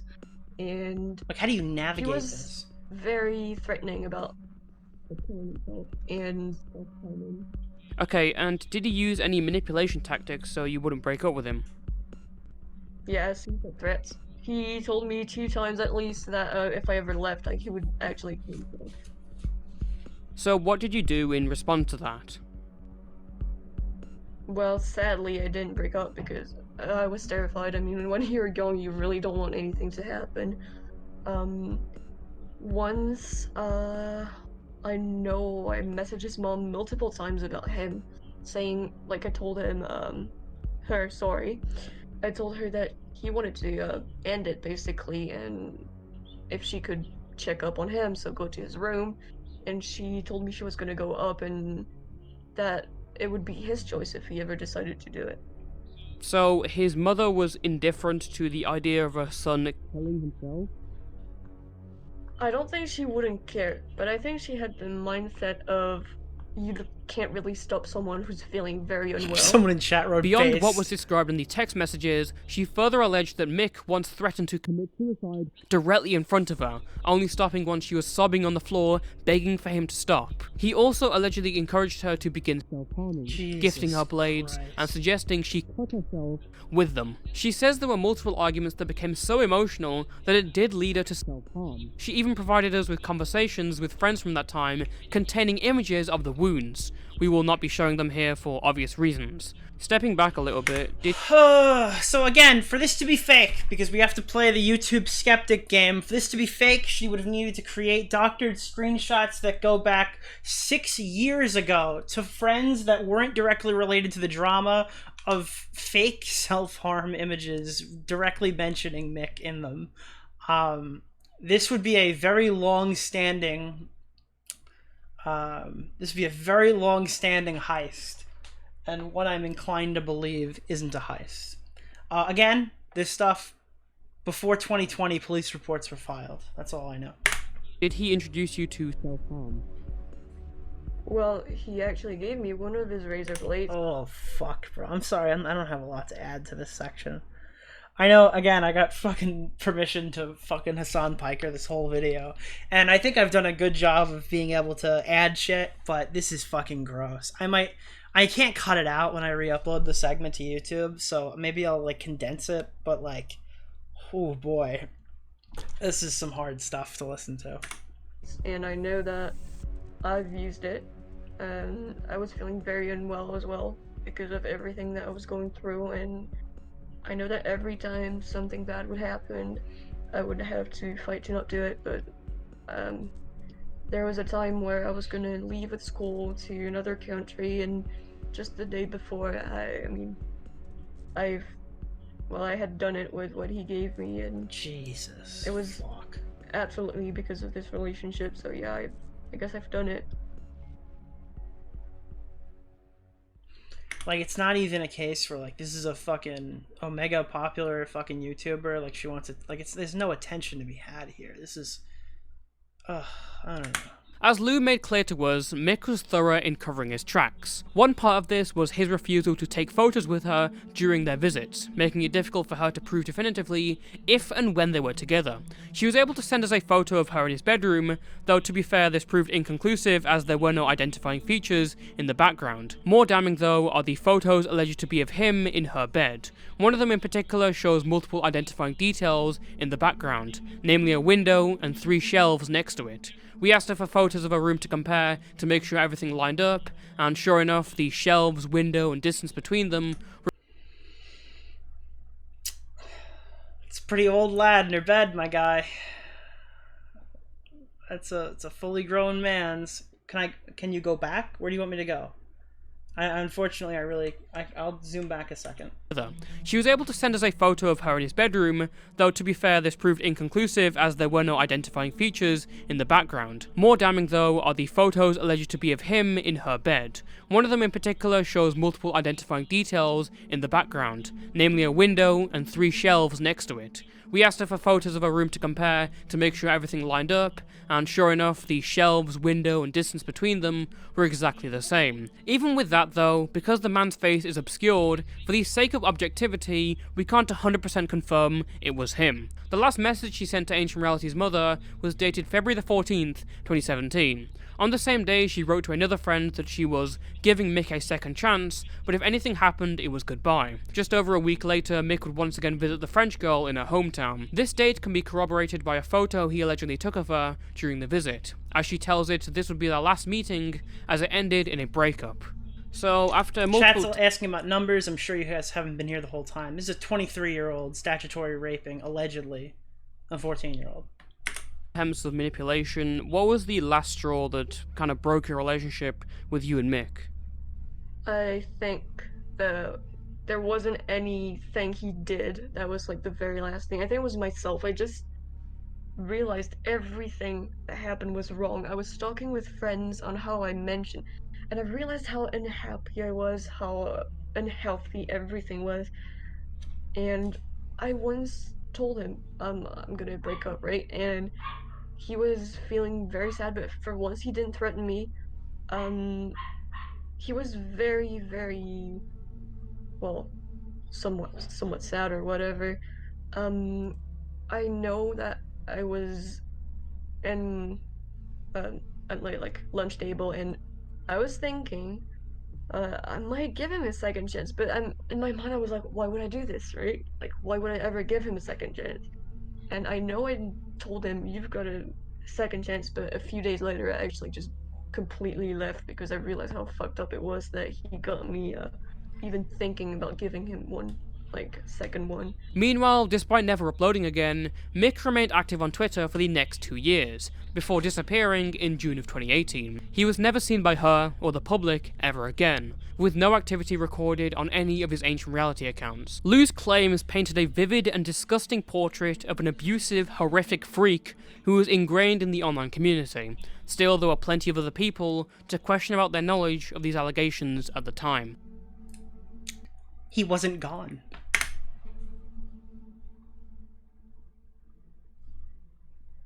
As the years went on, the montage parody community fell into obscurity, eventually becoming nothing more than a footnote of internet history. This While is gonna some blow adapted your their mind at where he went.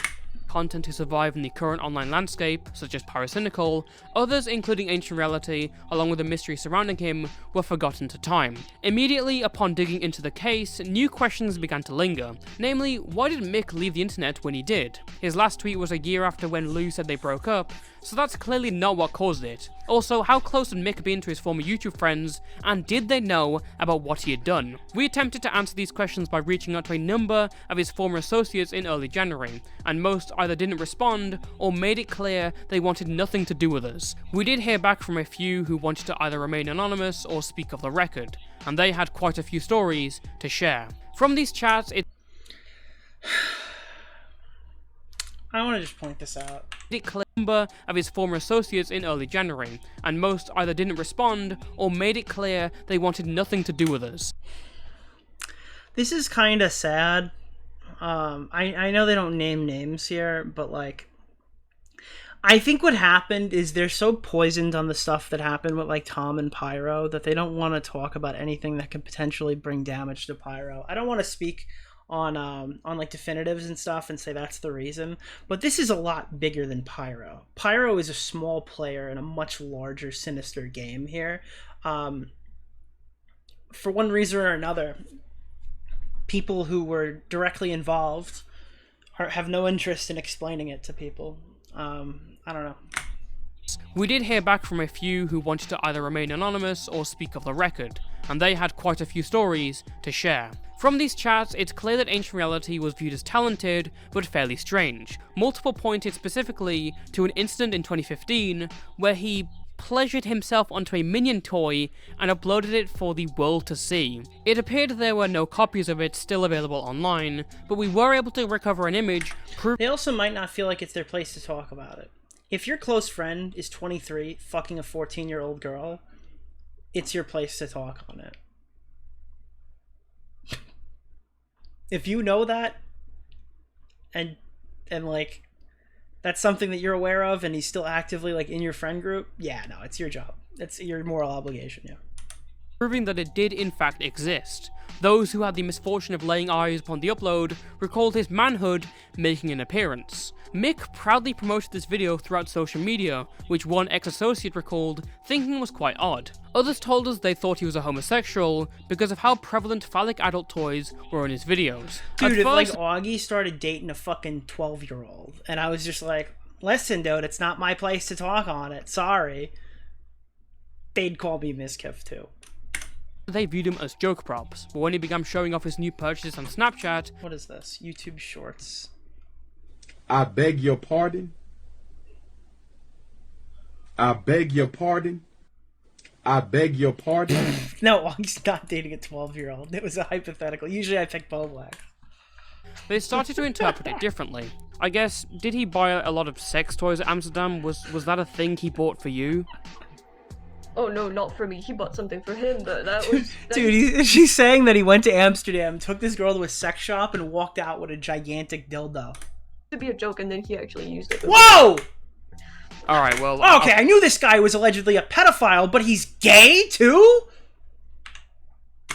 Thing for him, but that used to be a joke, and then he actually used it. But whatever. Alright, well, I won't get into the details of that. You don't want to know something I know. Fair enough, fair enough. Whilst this is all second-hand information, we were also able to find tweets discussing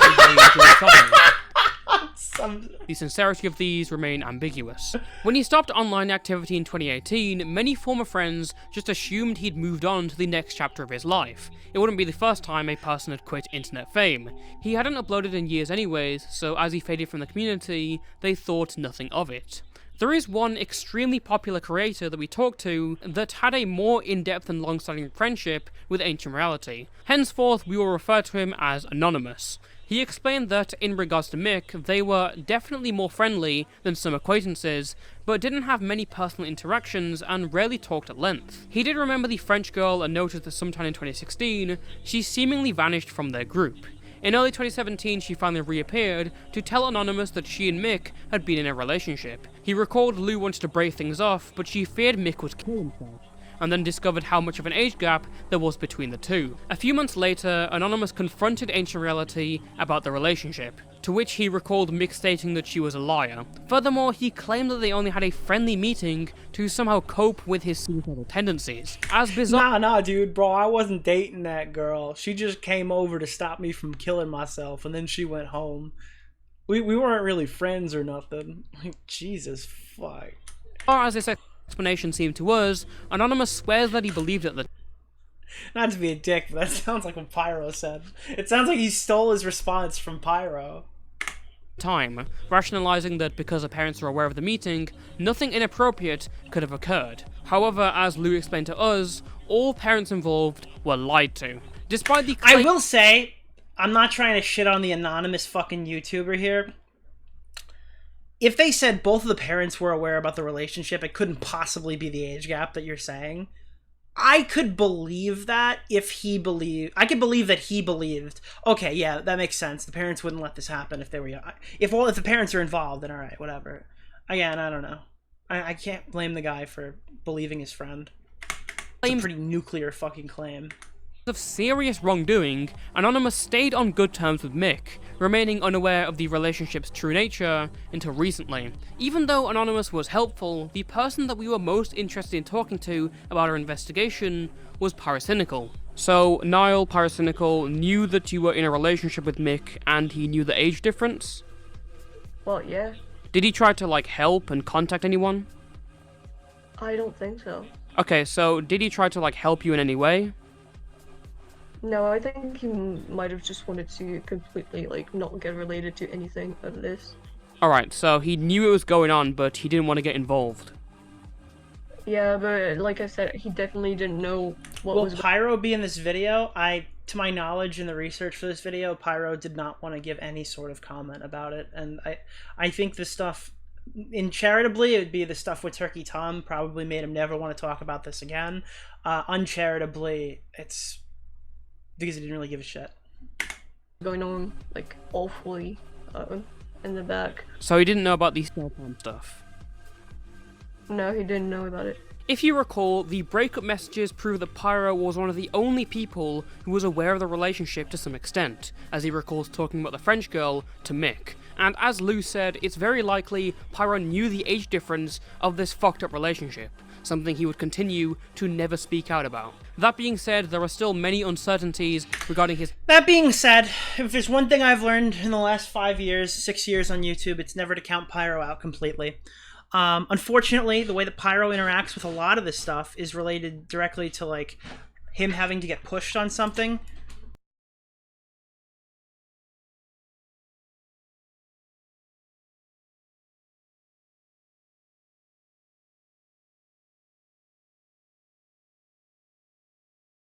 Sorry about that. Yeah, so basically what I know for the last couple of years, Pyrocynical, I wouldn't necessarily count him out of any situations. When it comes to, like, interactions based on stuff he's talking about, he basically only gives you what you need to know, right? And then as new information comes out, the goalpost kind of shifts. He tells more. So if this video does well, there's a chance he will explain himself. Knowledge of the events that followed, specifically if he'd ever thought they'd broken up, or how close he and Mick were as the years went on. Questions like these led us to reach out to him for an interview several times, first by ourselves, and then through the aforementioned Anonymous. He refused to answer questions involving any of these troubling allegations. That being said, as we continued to push, we eventually received a statement from him that read as follows. It might be helpful to mention that when I found out the extent of what happened, I did confront Mick in December about what he allegedly did to her. He totally denied it, saying it was nothing more than a friendly meeting. The parents were around, so nothing sexual could have happened anyways. He then removed me a few weeks later. Whilst we continued to do research into these creators' knowledge of the ancient reality rumours, our investigation eventually had to take a backseat as some strange occurrences turned the story on its head. As word began to spread around that Keemstar was looking into the French girl allegations in 2020, along with us reaching out to Ancient Reality's former associates, it appeared that this investigation was progressing in a typical fashion. That was until evidence began to disappear. Conveniently, only a few days after Keem began hinting at a French girl interview, Ancient Reality would break 3 years of inactivity on his YouTube account to remove over 1 million views worth of videos on his channel. He also deleted a tweet showing off his tattoo that same day. On January the 14th, 2021, all of these social media accounts associated with Ancient Reality were deleted. Only the YouTube channel remained. This included his Twitter, Twitch, SoundCloud, Facebook page, and even a Reddit profile, which indicated the comments had been manually removed. Interestingly enough, he also privated a video criticizing Drama Alert from half a decade ago. Years of inactivity was interrupted just as people started to talk about the French girl story again, even though not a single person in the public had brought up his name in their discussions. Lucky for us, almost all of the evidence he had attempted to delete we had already archived, including his entire catalogue of videos. If this activity wasn't strange enough, only 2 days after the Ancient Reality mass deletion, we received a message from Lou stating that someone had attempted to hack into her email and successfully compromised her current Twitter account. Immediately, we jumped into a voice call with her and helped submit a support ticket, and thankfully her accounts were returned. Dude. As the behavior was quickly recognized— This is why nobody wants to cover this fucking story. This guy is insane.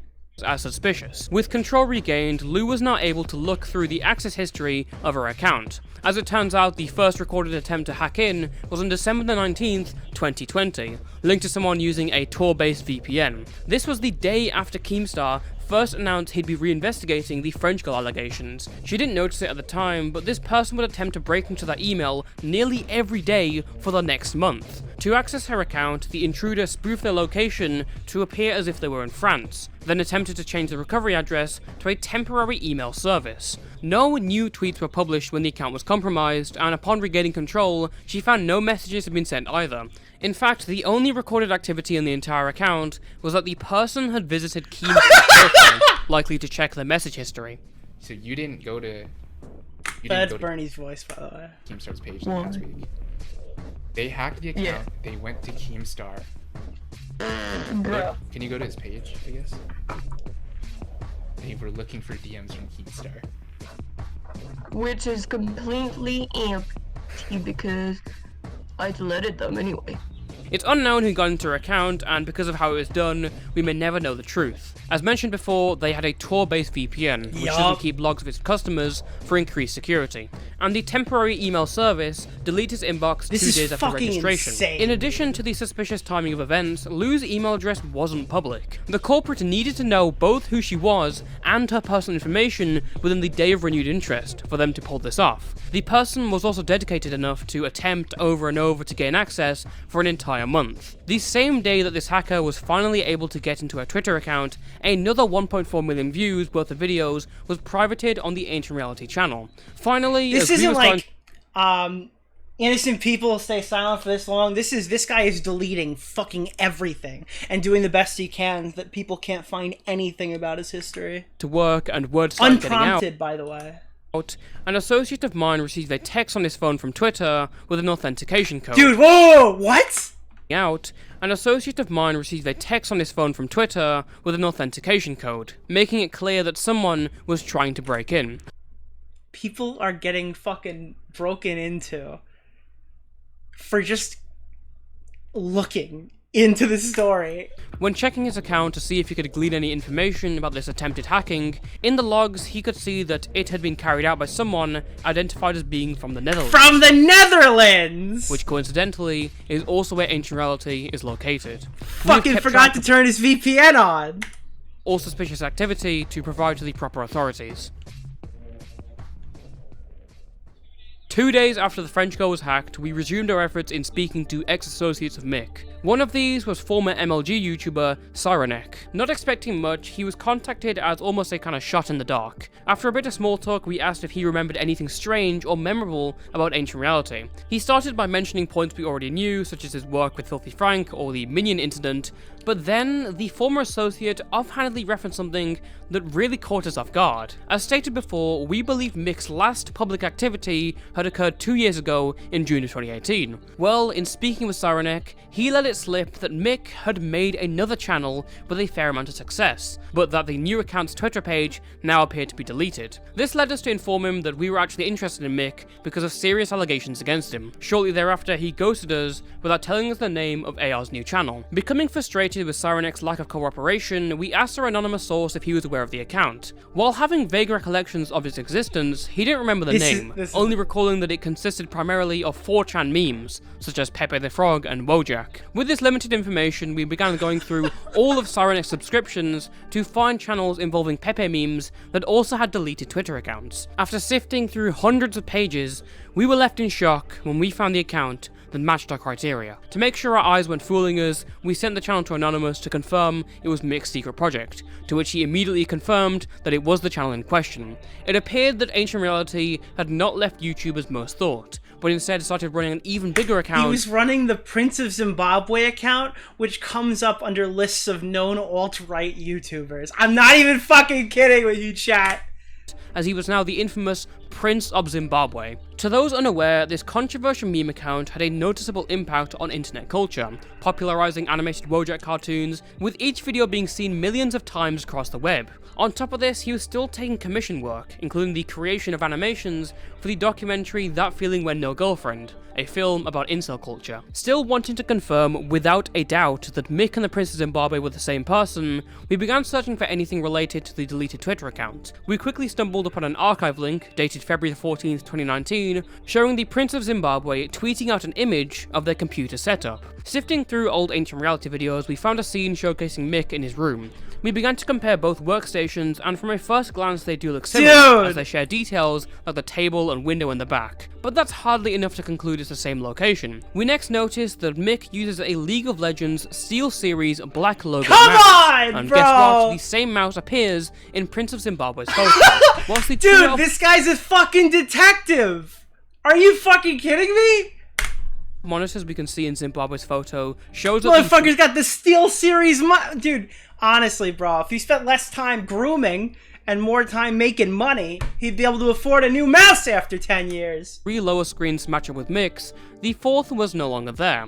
Well, with some brightening and Photoshop, we can more clearly make out in the Prince of Zimbabwe's photo that there's a stand for where the fourth monitor went. So with that settled, what has Mick been up to under this new persona? Well, we've constructed a pretty clear timeline of events. 3 months after Ancient Reality's last activity on Twitter, the Prince of Zimbabwe channel is created on September the 12th, 2018. Its first video is uploaded that same day. 1 month later, on October 5th, the Twitter account is created. From then on, the channel uploaded highly edited Wojak memes at an inconsistent schedule, before one is taken down for hate speech. This causes him to announce on Twitter that he is quitting the channel for the foreseeable future. Following that tweet, no more content was uploaded. As you might recall, Cyrenex stated that the Prince of Zimbabwe had deleted his Twitter. What we didn't realize until later is that he had deleted it only a few hours before our conversation. The same goes for all of the social media associated with the Prince of Zimbabwe, excluding the YouTube account. Going back to our main timeline, on January the 14th, 2021, we found out that all Ancient Reality accounts except for his YouTube channel were deleted, though there was now an old video privated criticizing Keemstar.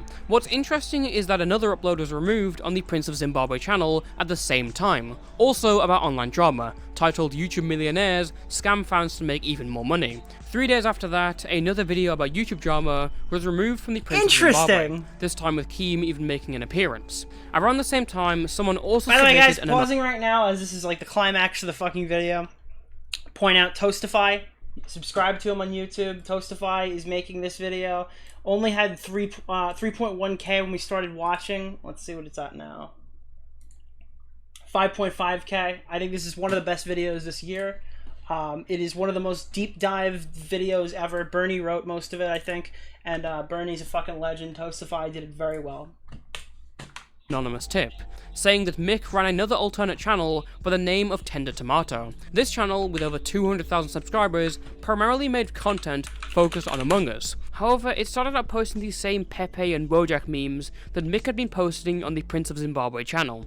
Whilst it might seem confusing at first as to why Mick would even migrate to another account just to post the same things, you've got to remember that Prince of Zimbabwe was so influential and impactful on the YouTube scene that it started being listed in reports of alt-right YouTube channels. So it makes sense why Mick would move if this was him, just a way to kind of get rid of that stigma, and possibly he thought it was causing his community guideline strikes. Tender Tomato also posted its last video in December 2020, around the same time Keemstar was investigating the French girl situation.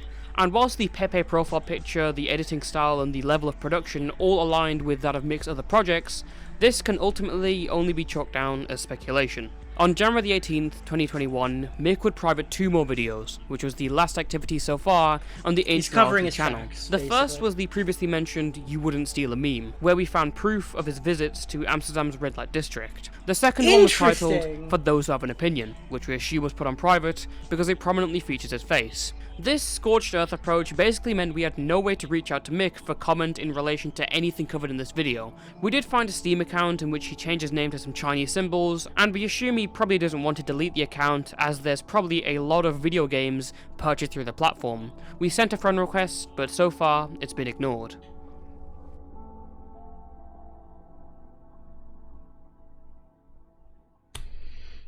After this traumatic experience, how has this affected you? How has, life been after this?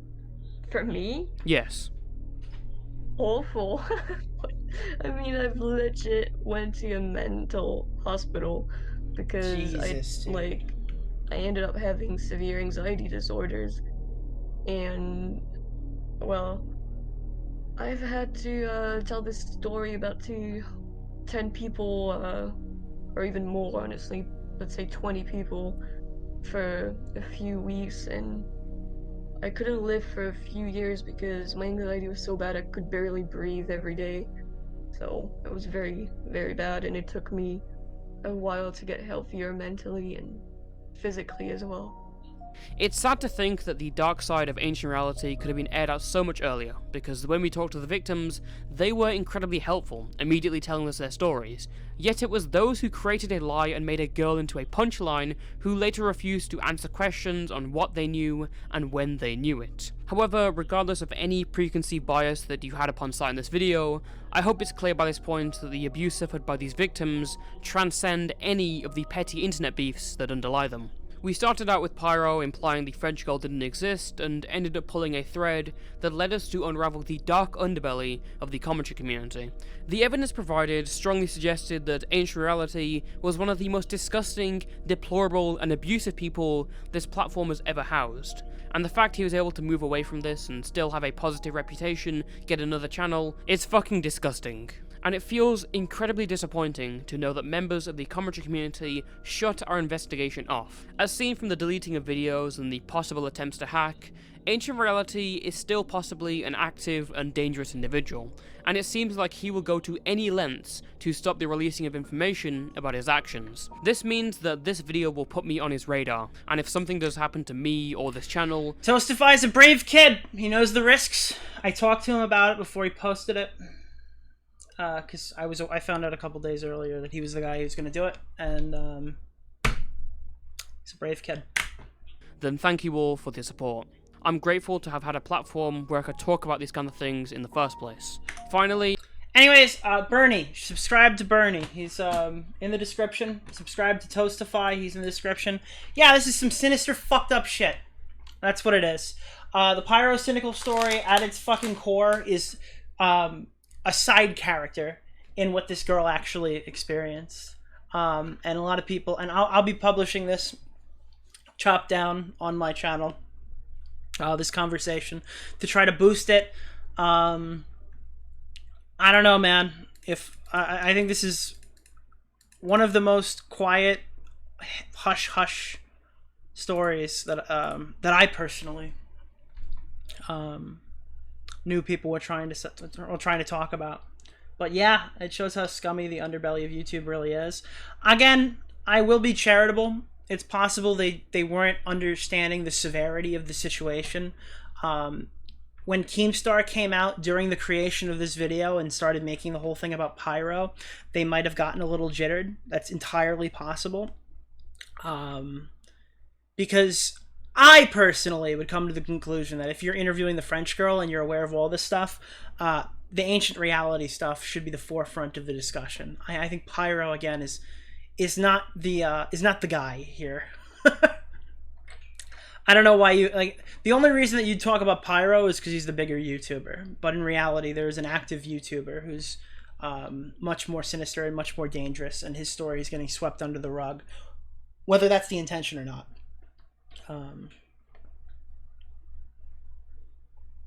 So yeah, that's it. I think now what's next is, I guess, in some way hearing from Mick. I don't think that'll happen. But I do think hearing from Pyro, hearing from his friend group, I don't know. I think everyone knows who those people are, but I mean, they have a podcast. Maybe on the next TBH episode, they can talk about what they know about this. I think that would be cool. You know? Maybe on the next podcast, they can talk about this. Boost it, at the very least.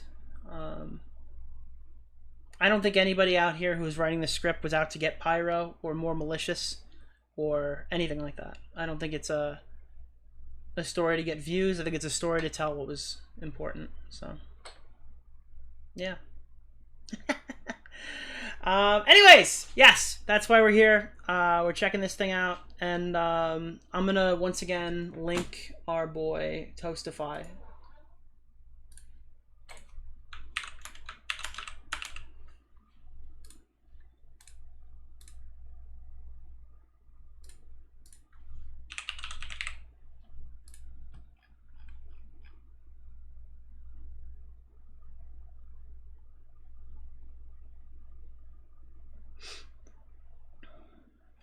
All right.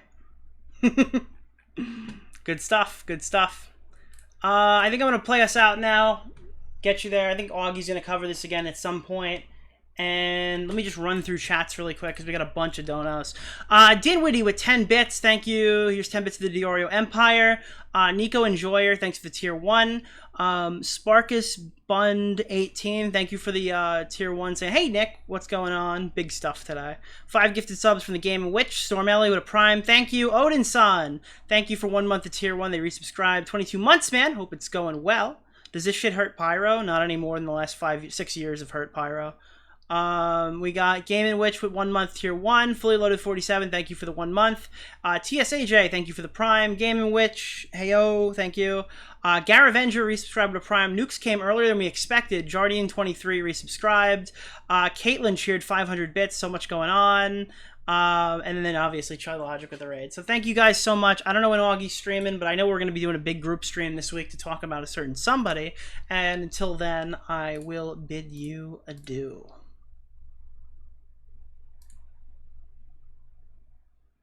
Let me see.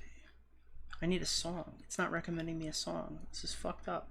This is fucked up. That was such a solid outro. Oh man. No songs. Let me just look up TikTok remix, and any of these are fine. What is that? Am I on my account? Where the fuck? Hold on, I'm swapping accounts. All right, this is over. We're over time right now. Okay, let's see. They've got to get. Come on, bro. YouTube recommended sucks dick, dude. Nothing here. Thank you. I'll take this. This is fine.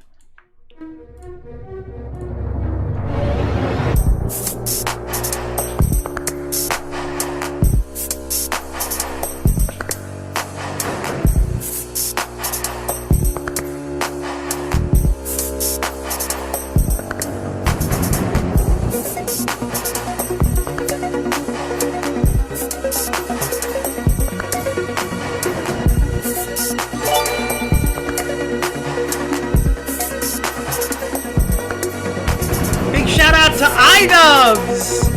Everybody! Holla at your boy! He needs those views!